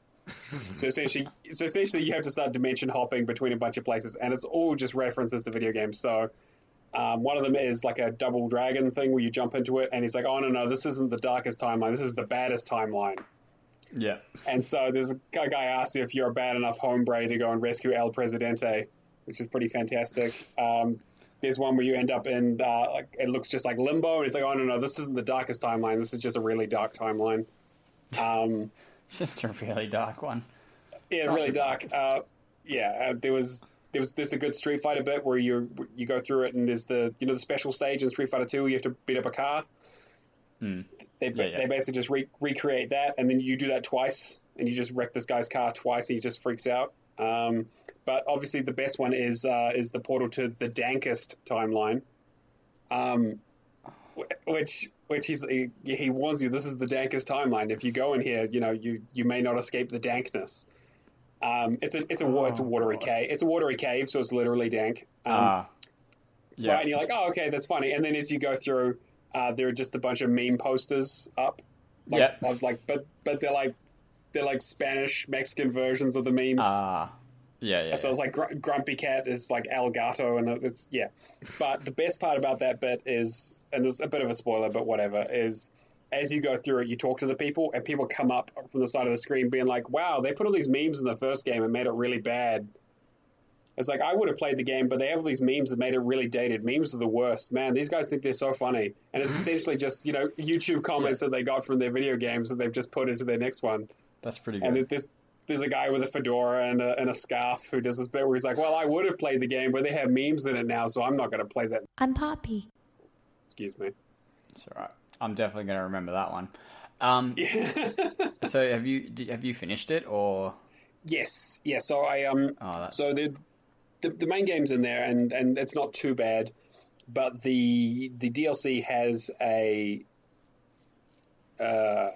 has it's like a challenge room. It's like 15 challenges you need to get gold on. Some of those are really tough. Yeah. Like, that's kind of like bash your head against stuff. There's one where you have to, so basic part, I don't know, did you play the original? Yeah, I played through. So you know how you can throw enemies, right? Yep. So there's one of the challenges is to escort a skeleton through a bunch of traps by punching it and throwing it onto like platforms and then watching it move and then changing between the living world and the dead world so it drops down platforms without getting hit by other things. So essentially it's the escort mission of an enemy that you're just beating the crap out of. That's awful. That's that's tough. It's really rough because you get to the bit where the last bit is he's on a platform and he drops down and he's going to drop onto spikes. So you have to jump and catch him in midair and throw him through the finish line. And I missed that jump like 5 times in a row. Right at the end, jeez. Right at the end, that's it. And you got to do it. It's obviously time limited as well. So there's some of the challenges are fine, but some of them are just absolute ache. But at the end, it was a really good game though, and I highly recommend it. I was gonna say there is a in the forums on True Achievements. There's a glitch. I don't know if you've seen it or used it. Yes. I was going to mention that if you hadn't. Yes, absolutely. So if you're going to play on hard, so I did hard mode. The game is way harder than the first game. So I would definitely recommend using that glitch. It makes the game so much easier. Mm-hmm. Yeah, so I can't remember off the top of my head how to do it, but the glitch is documented on the forums, and it's essentially to give you a max level character at the start. So he has max health and max stamina and whatever else, and all the moves, but he can then get all the normal upgrades, so he can have a ridiculously overpowered amount of health and stuff. So having played through it on hard, I don't know how you do it without the glitch, to be honest. It would just be incredibly annoying. Yeah. But you can find the glitch. It's in the forums, and it's also, I think, linked in the solution for hard mode. Yeah, okay, that's good. Hopefully that doesn't get patched out anytime soon. Yeah. Fingers crossed. What else have I been playing? I played Where the Bees Make Honey, which was on sale, I think, last week.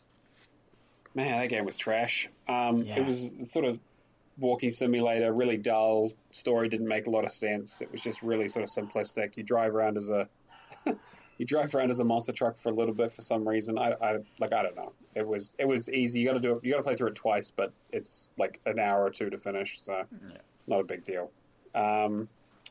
Doing a bit of Dead or Alive 4 is a blast from the past. one of my friends, Ray Zero, is looking to D-rank because he wants the 0-point achievements because those do count. Yeah, those So, ones. And, yes, they would yes, definitely count. Sorry. and so I need to up rank, so I'm essentially just beating him up 20 times every 6 days. So apparently they have anti-boosting for the rankings in there. So if you fight the same person more than 20 times in a row, you basically don't get any more ranks off them. They don't lose any more ranks. It becomes an unofficial match. So essentially we're just waiting every Saturday. We just fire it up at 7 in the morning, do an hour of that, and that's pretty much it. Okay. And I'll never finish that game because the rest of it's so difficult. I feel really bad for him, though, because before our session was starting, he was trying to do the 100 wins in survival. I think his record was like 56 or something before that. He managed to get to 98 before he choked. Oh. I felt so bad. That's... Yeah, it's brutal. And that game is really hard, too. I mean, I'm not good at fighting games, but even people who are struggle with that. What else did I play? Oh, Yoku's Island Express, which was on sale a little while ago. Definitely worth playing. It's a fantastic game. Another Metroidvania, but it's basically Metroidvania pinball. I mean, they did make a Metroid pinball game, but that's kind of different.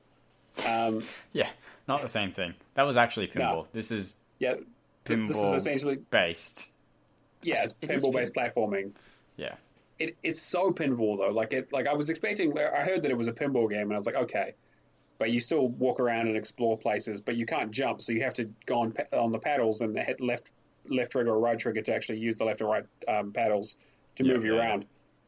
A lot of really good stuff. You learn abilities, so you can like swing on things and swim, and a lot of exploration. I basically just spent a weekend playing through it, and it's well worth. Like, it's about a 10-hour game, but if you've got it. I was sitting on it for a little bit, but someone I knew was talking about how much they enjoyed it and wanted a stack for the Windows 10 version. And I thought, okay, well, if they like it, then I'll probably give it a go, and I just absolutely loved it. So I would definitely recommend that. It is a bit of a collectathon. Like, there's quite a few collectibles to get. You need to get like 80 of these dolls, and you need to do like a bunch of challenges and activate all the scarabs and everything. So. But they tend to put everything on the map. You can purchase little things in game to show you where everything is on the map and that sort of stuff. So it's not too bad. Yeah. Yeah. Unknown Fate was a walking simulator that was on sale last week, I think it was. Mm-hmm. Another quality title. I'm so disappointed that this is not good. It looks like visually it's incredible. Like, I love the styling and sort of weird, like, paper and grass, but also like white and black sort of contrast and like weird colors, and like it's very trippy and interesting. When I saw the box art, I felt like it was season 1 Ruby. Actually, very lot of clean lines and a lot of like block colors, but with a real shine to it. Mm-hmm. So it looks great, but actually playing through it is really dull. It's dull as dishwater. You fight the same enemies over and over again, and it's just the same strategy as you hit them with a flash attack, so they fall over, and then you shoot them in the tail 3 times and they die. And they don't change the skin of the enemy, they don't do anything. It's literally the same enemy every time. Puzzles are pretty simple for the most part. The collectibles are a pain because there aren't really good points of reference, so you pretty much have to watch a video guide. And the story makes absolutely no sense. But I don't think it was originally in English, so I'm wondering if it's a translation issue for a lot of it. Oh, okay, yeah. I think it might have been. I think it was a European game of some sort. It might have been Finnish or something along those lines. I don't 100% know, but yeah. So it was. But I mean, like it's an easy enough completion, and I got through it. There's only one sort of slightly. I mean, not even difficult, but like achievement that if you don't realize how to beat the boss, you might get killed by him and not get the achievement, but I didn't have any trouble with it. So, and if I can do it, just about anyone can do it. You get bad words for saying that. I get yelled at for that. Yeah. Well, you play roguelites because you're a crazy person. Yeah, no, but aside from that, the rest of it is very much if I can do it, anyone can. Bash your head against it long enough, eventually you get there. Yeah. Yeah, no, I'm with you. Working on a little bit of Gears of War 2, or is that Gears 2? I don't know. I remember the discussion last week. It's It's contentious. Well, unlike with the Artifex Mundi games, they didn't retroactively change all their old stuff to match their new stuff. So I think this is still Gears of War 2. Okay, so Gears of War 2 Japan. Yep. Putting that Japanese box to good use. I've done about 3 of the Horde maps and about 1 million to go, I think. So that's probably going to be... Yeah, so you have to hit... So unlike the original list, it's actually a completely different list, which I'm sure most people know. That includes finishing all 50 ways of Horde on all of the original maps that it comes with, which I think is 29 maps. Oh, that's awful. So if you're good at the game, you have maybe 4 or 5 people, you could probably get through 50 waves of Horde in about an hour and a half, maybe 2 hours. So times that by 20, or times it by 30, basically. Then you still have to do the campaign, still the multiplayer, and then you still got to grind out the 100,000 kills for Seriously 2.0. It's a long game. That's disgusting. Yeah, no, I wouldn't have started it if I hadn't got a copy of it free with my my Japanese Xbox that got sent to me. But I got strong armed into it by Yoda and Frank and Planting and all those friends. So I'll air quotes. Air quotes, exactly. Yeah, so we'll get through it at some stage, but it's slow going. But it's to be fair, as much as I'm complaining, the game itself, playing through the campaign again, was really good. Reminded me why I really enjoyed Gears in the first place. No, I've read ahead of what you... Yeah. Never mind. Yeah, there's a good joke coming up. So I've been working on that, and I really actually enjoyed playing through the campaign again. It's still a great game. Like Gears of War 2, I think is still the best that they ever did. And I know, and I'm totally with Alex about how I feel about Gears of War 4 as well, and how they did with how the changes they've made, and just like the grind for Seriously achievements were already dumb. Really dumb. But putting an extra level of randomness on top of that with resupply cards and all that kind of stuff is just, it's going to take something really big to bring me back for Gears 5. Especially because they seem to be trying to deliberately top what they did before. Exactly. Yeah, which I would, it's going to make them a lot of money, I'm sure, but I just don't know. I mean, who knows?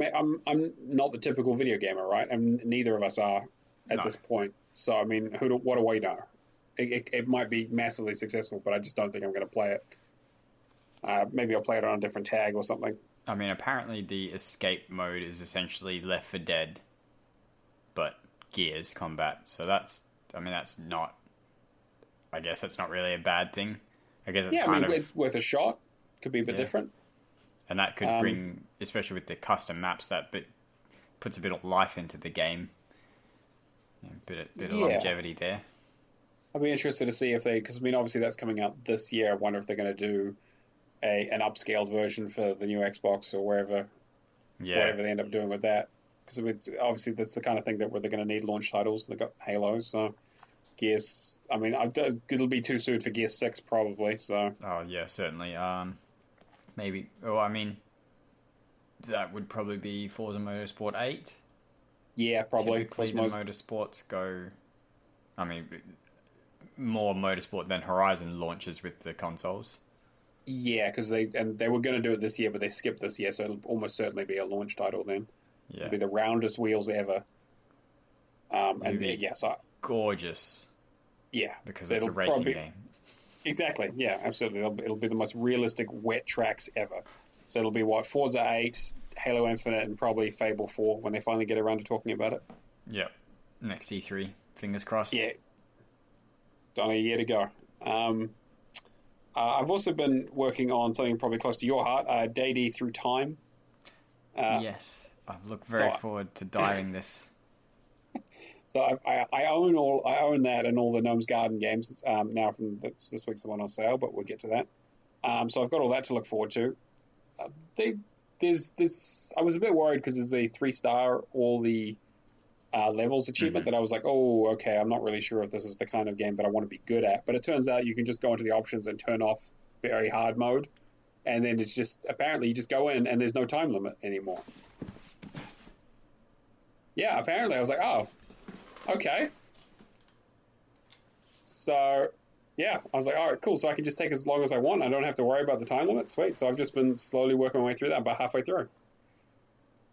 I I don't know if that's for all of them. I know it's just for. I haven't Oh, played we'll the other certainly ones. find out. We'll be finding Yeah, exactly, out in right. the next 10 to 15. We'll find out on the show. Breaking news. What? I think I broke Chin. What? My whole world is crumbling around me. On television. Now, I normally wouldn't play video games while we podcast, but Just this once. what do you mean there's a non... What?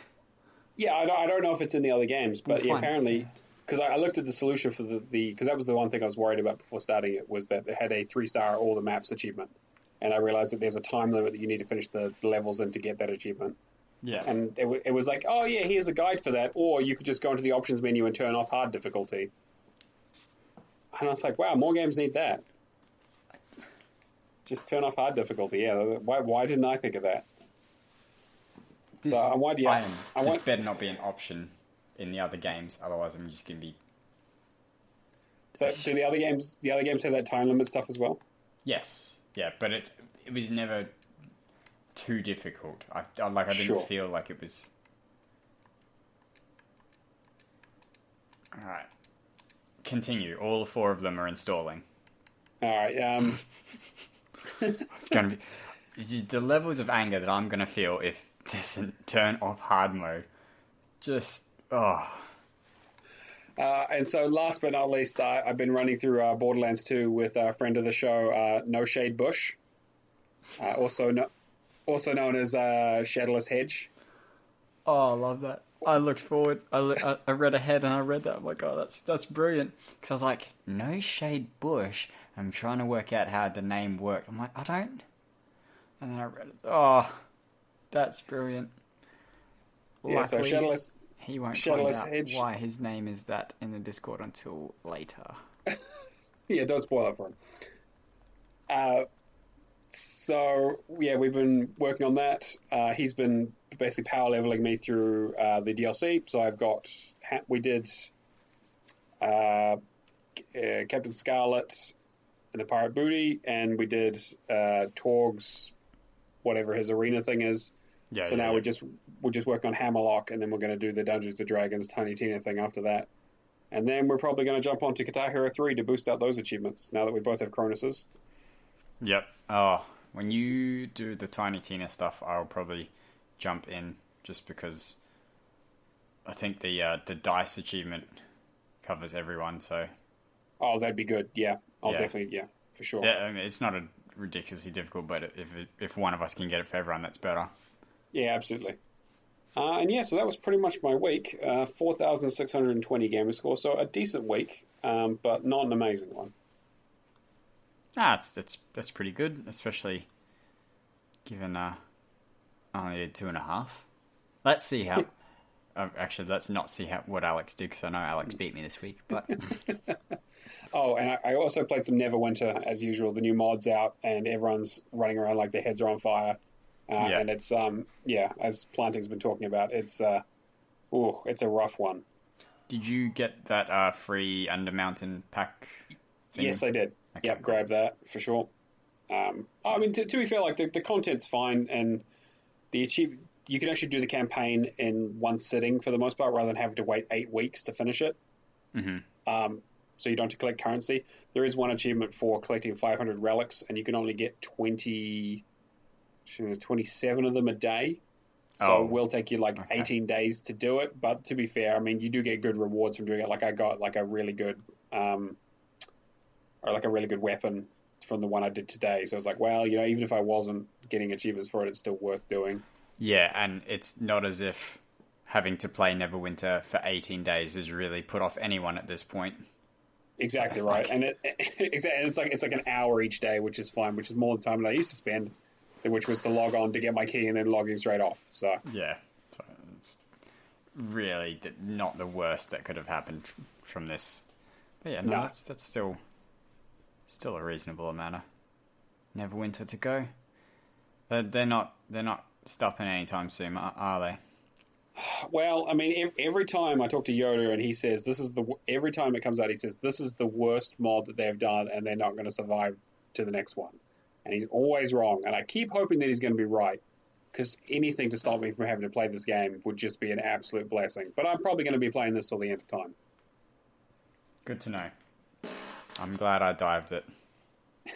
Oh, mate, you're in a rough spot if you ever want to. I mean, to be fair, it's got good TA ratios because all the stuff is title updates. So yeah. Anyway, that's a good roundup of stuff we did. Yeah, good talks. Sales, and other little tidbits. We do. This has been so long since we've updated those first two that I was shocked to see anything in there. Games with gold. See, we always forget. We always forget because we're lazy and we do things real last minute. And I'm going to vamp while I check that there's no hard mode option in this stupid game. Settings. Pointer sensitivity, volume. Doesn't look like there's a hard mode off. Okay, it might just be in day D then. Oh, that's okay then. No, still not. Let me start up a level and see. Let me just quickly, because maybe it's not in the level, is it? It's probably in the options. it's in the actual options. Okay, let's just. Oh, there's no way to pause in there. Settings. No. Okay. That's okay then. I can probably assume it's not in the others, but I will check afterwards. But the rest of them aren't too difficult anyway. There's usually maybe 2 or 3 levels where you struggle, but like the rest of them are all pretty cruisy. Cool. Anyway, games with gold for July. So the games with gold, the first lot are already out, and that is Castlevania Symphony of the Night on the 360 in backwards compatibility, and Inside on the Xbox One. Coming midway through the month on the Xbox One is Big Crown Showdown, and on the 360 is Meet the Robinsons, which would be nice because I can finally get rid of my physical. Now that it'll be worth $50 now that it's backwards compatible and games with gold, because of course it is. So that's good. The other sort of important thing to talk about is the games that are leaving Game Pass. So we have, what else is the Lego Movie video game is leaving on the 16th of July. After Charge is leaving on the 9th of July, I believe. Mm-hmm. And Vermintide 2. Vermintide 2 is leaving sometime in July. And you could probably do the Lego Movie video game and After Charge before they leave. I don't believe it's possible to start and finish Vermintide 2 at this point, unless you feel like playing it non-stop for the next however long till it leaves. I don't even think they gave a date for July, so sometime this month. But even then, even if you had a whole month, I don't think it's a realistic possibility for most people. Mm. Yeah, so those are games leaving Game Pass. I don't think there's been announcements of what specifically is coming in July. There's a bunch of ID Xbox stuff coming eventually, but I don't think there's any specific. I don't think there's been a specific announcement for coming to Game Pass in July. I thought there might have been some stuff, but that might have been last week. Let me check. Game Pass. No, I want the Game Pass. There's Game Pass news. The other tab. No, nothing. There's ID at Xbox announcements for Game Pass, but not specifically July. There are some good games there, though. Hopefully, some of those PC Game Pass games will have achievements. We can hope. Yeah, we can definitely hope. Other than that, we have the sales. We do have there's a couple quick points, a fair few easy points, depending on your interpretation of easy. For the quick points, we have Monkey Island 2, LeChuck's Revenge, but it is a 200 pointer. 67% off, $3.29. And Woodle Tree Adventures is 30% off, $3.49. So I think they're both sort of under 2 hours, so pretty reasonable. As for easy points, Bedlam is 60% off, $3.99. It's not good, but it's an 8 to 10 hour estimate and a reasonably low ratio, so it overstays its welcome, but it's pretty easy. Yeah. Fairy Legends of Avalon is 200 points, backwards compatible, 80% off, $1.49. Disney's Bolt is 67% off, $4.94. It's also backwards compatible. Gnome's Garden New Home, 60% off, $1.99. Nickelodeon Kart Races is 50% off, $19.99. I don't know that I would recommend that even at that price. It's not a great game. It's a mile wide and an inch deep. And that mile wide is actually like an inch wide as well, turns out. It's a very small paddling pool. It's a very, very small pool that you maybe can dip a pinky into. And 101 Ways to Die is 60% off, $3.99. I've been thinking about that one. How easy is that one, really? The puzzles themselves are pretty cruisy. I think there's pictures for pretty much everything. The only issue is that it's not like just a setup and go. It's a setup and trigger the trap now and trigger this now. So there is a little bit of variability. The only real pain was finding the 101 different death combos. So this trap into this trap into this trap sort of thing. That's the only kind of difficult one because, again, you've just got to have the right map and the right timing and things have to line up pretty well.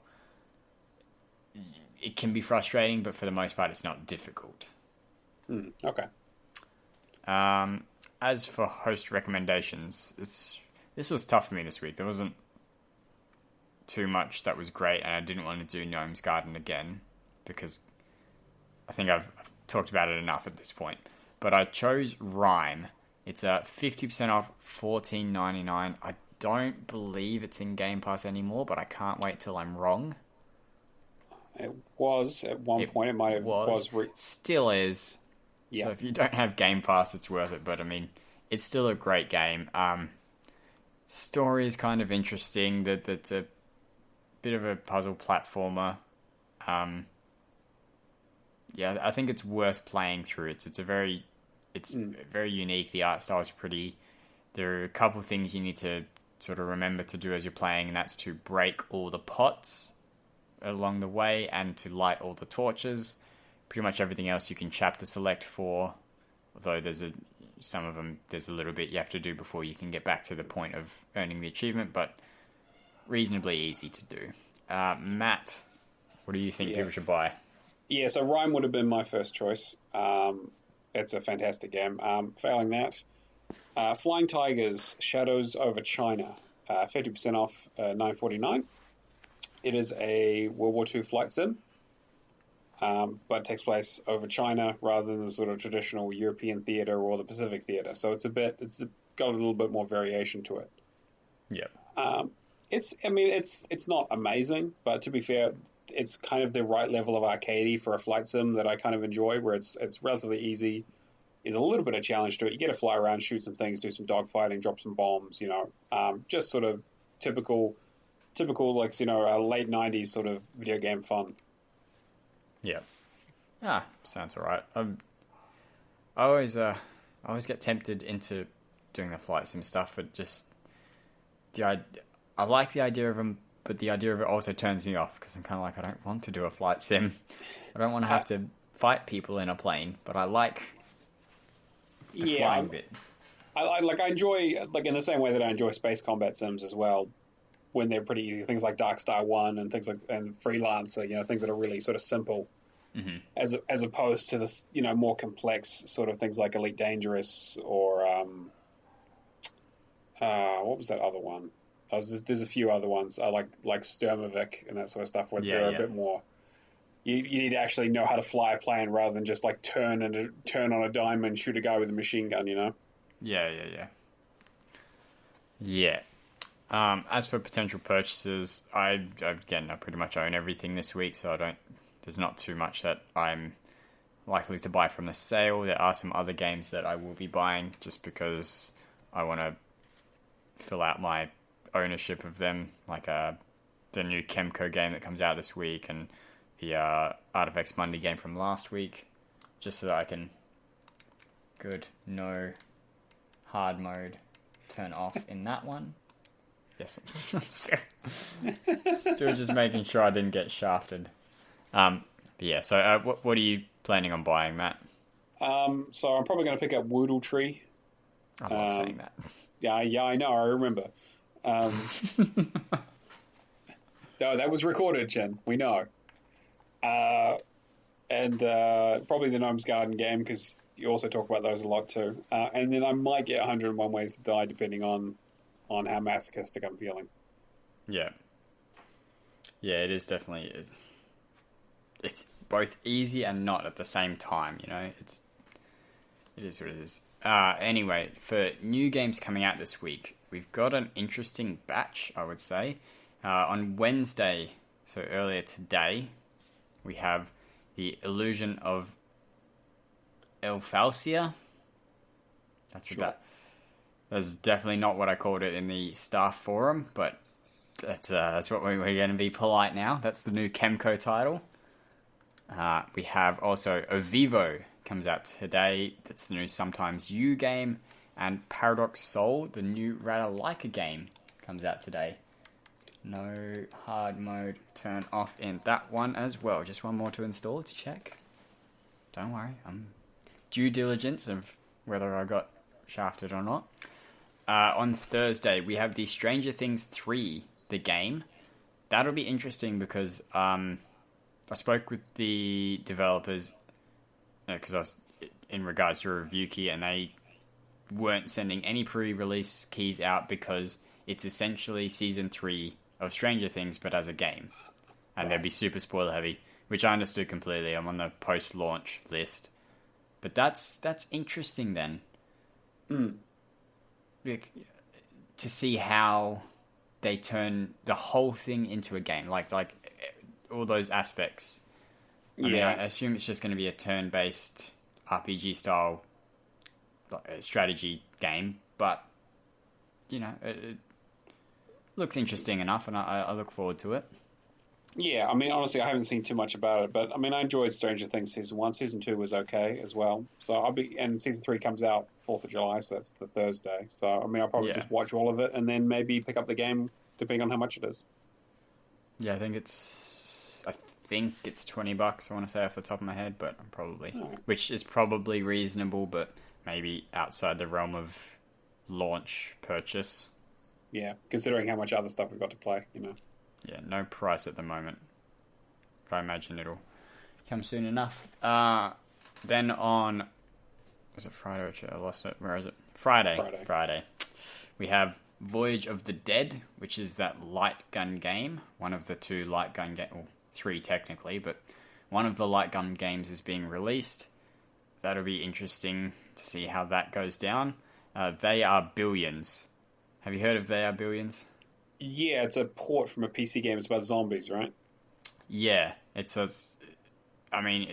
you will die eventually, but it's just building up your base and trying to survive for as long as you can, really, against hordes.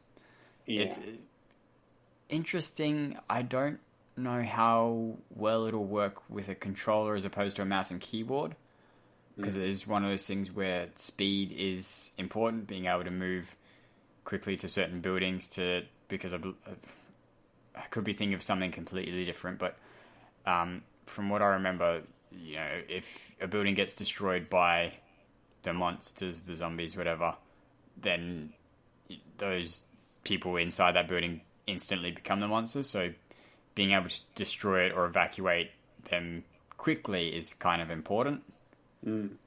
Yeah, because I do remember that it has a difficulty slider, so you can essentially put it up to as high a difficulty as you want to. So I'm wondering if that's been modified for console potentially. Yeah. No, that'll be interesting to see. The last one for Friday is one I've been looking forward to for a while since our last E3, Sea of Solitude. This was a EA indie title. It's essentially, I think the story is that when people are alone and sad for too long, they turn into monsters, and you're like a little girl on a boat traveling through this world, I guess, avoiding these gigantic monsters and doing something. I'm not 100% sure of what your objective is, but it looked really interesting, and I loved the art style, so I will be very interested to see how well this goes down, how well it's received. I mean, the last EA indie that they did, Fey or Fee or whatever, was pretty damn good, so I imagine... What was that? Yeah, I mean, Faye was okay. It wasn't nearly as good as they showed it at the show, but it turned out okay. Yeah, for an, I guess when you hear an EA indie, you kind of expect a level of quality, but if you didn't know it was EA indie, you'd probably think it was yeah. But I mean, I enjoyed it. That's fair enough if you did. And Sea of I completely forgot about Sea of Solitude, but now that you reminded me of it, I remember seeing the trailer for it last year at E3, and it looked incredible.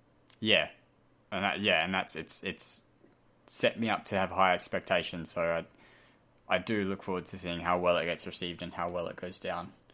And then Tuesday is the Bear With Me, the Complete Collection, which I think is point-and-click adventure or just adventure where you are a little girl and you partner up with your teddy bear who's a detective in this world and solve crimes or puzzles or something. It looks fun. I just like 3 episodes. It looks stupid and dumb, but we've come full circle on the puns. Yeah. The unbearable puns. Yeah. They're pretty bare bones at this stage. Don't get so grizzly about it. Yeah. Nothing more to be said there. I need to quickly check whether there was any unobtainable changes. Nothing really. Some of Carcassonne on the Windows Phone went down. All 3 people still playing that care, but no one else does. It's like it is what it is. If you're expecting the Windows Phone stuff to still be working now, and it isn't, you shouldn't be surprised. That reminds me, I need to finish up a lot of that. Yeah. So, moving on from that, we have the milestones. We do have a few milestones. There's not a lot. There's just a few. They're all very different. Nice and interesting. We have yourself, Neomaster, earning 44,000 achievements, which is a good feat. That's double what I've got, which is ridiculous. It's crazy talk. That's a lot. Are you looking at the card? I want you to say this name, because What? Sorry, which one was it? Second one. My brain can't comprehend it. Faded? Fred? Fred? It's Fred. It's Fred 83. Now, we may sound dumb, but it's just... PHR3D83. And now thinking about it, Fred seems obvious, but looking at it, my brain was just... Yeah. I was like, Fed? Like I was throwing in vowel sounds that weren't belong. Yep. Fred 83 has reached a new milestone of a TA ratio of 1.9.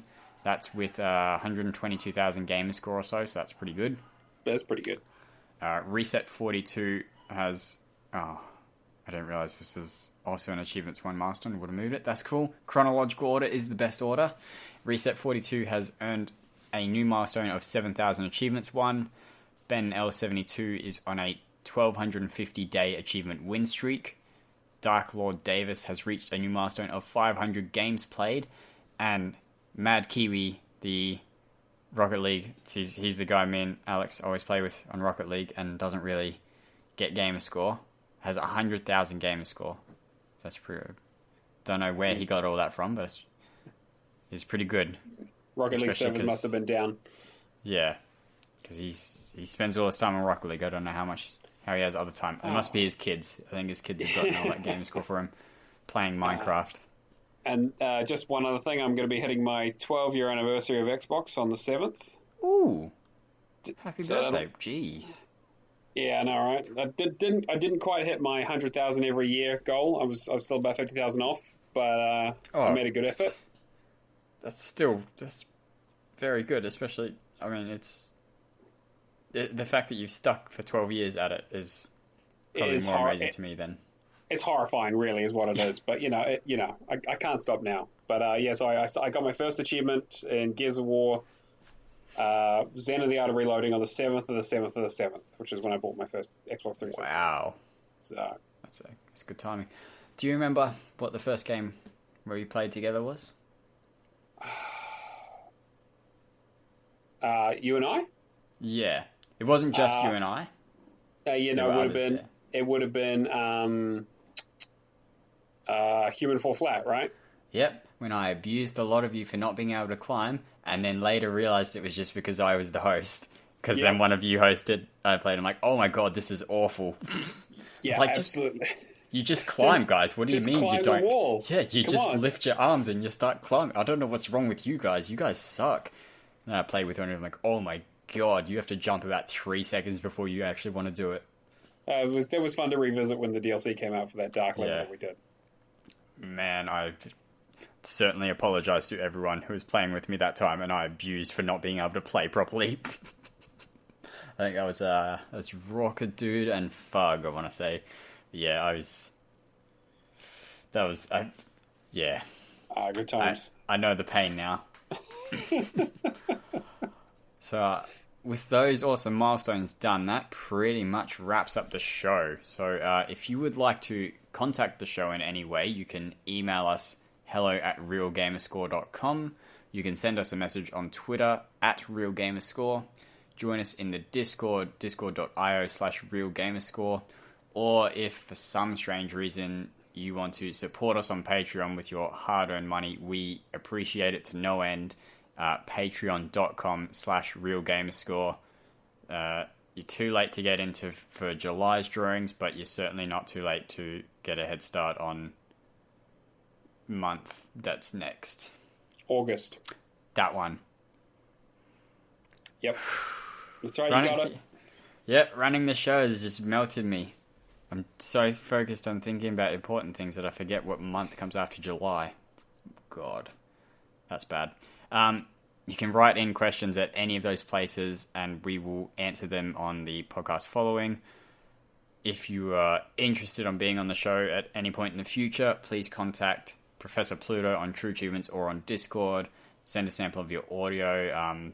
If you have equipment that you use specifically for this stuff, let us know what it is so that we can make sure that I don't make you sound terrible. That's all it really is I don't want you to sound awful, and I might because I'm bad at this. Anyway, if you want to help, now that you've sent in all your abuse, if you wanted to help us, you could subscribe to us on the iTunes Store or whatever podcast platform you listen to, Stitcher, Spotify, iHeartRadio, Kingsman. It's just you. I'm still certain it's just him. You can leave us a review on any of those platforms. You can tell all your friends about us. You can Sound it out, Shin. Sound it out. You got it. You can retweet all our Twitter twits. You can subscribe to us on YouTube where we put all our reviews up, and I'm going to be doing more stuff with the YouTube as well. As I mentioned earlier, you can chuck some money at us on Patreon and make us dance monkey dance. We will. Look, if one of the patrons requested that Alex dance in his underwear or something, I'm sure I'd make him do it. Just Alex. You can put in a tier for that, right? Yeah. The underpants dance tier. I don't think that would go down very well with anyone. I think it'd lose people rather than gain them. Yeah.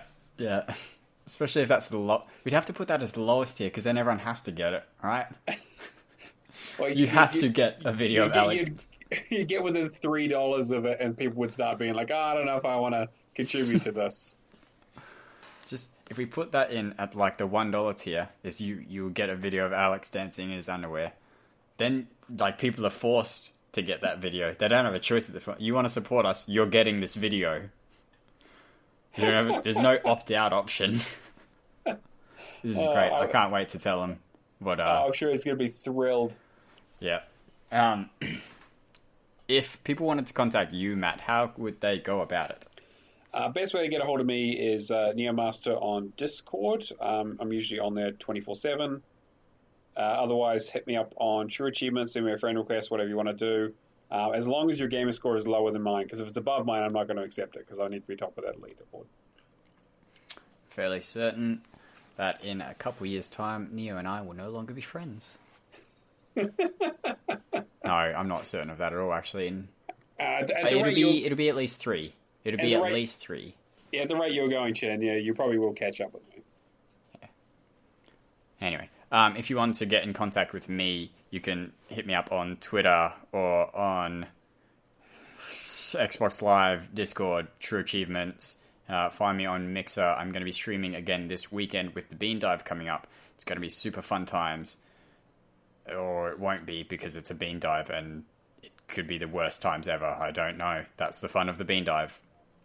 All of those I'm found at ChinDocta. That's ChinDocta. I would love for you to watch me hate to play Unknown Fate and whatever else, and Where the Bees Make Honey, because I haven't played that on my main tag yet. And Driving Essentials. Learn to drive with me. It'd be so much fun learning to drive on the incorrect right-hand side of the road. Backwards nonsense. Anyway, so that was episode 48. We did well. We didn't go too far off the rails, I think. I kept it pretty succinct. I'm done now. Yep. Thanks for listening. Thanks, Matt, for being on. Anytime. Love it every time you're on. Enjoy listening to this one where you've already listened, so it's too late to start enjoying. Just listen next week, regardless of the outcome of this episode and its joy or lack of that it brought you. I suddenly understand why the Emmys start playing the music when the speeches go on for too long. Yeah, the brain is mush at that point. Okay, see you, everyone. Bye.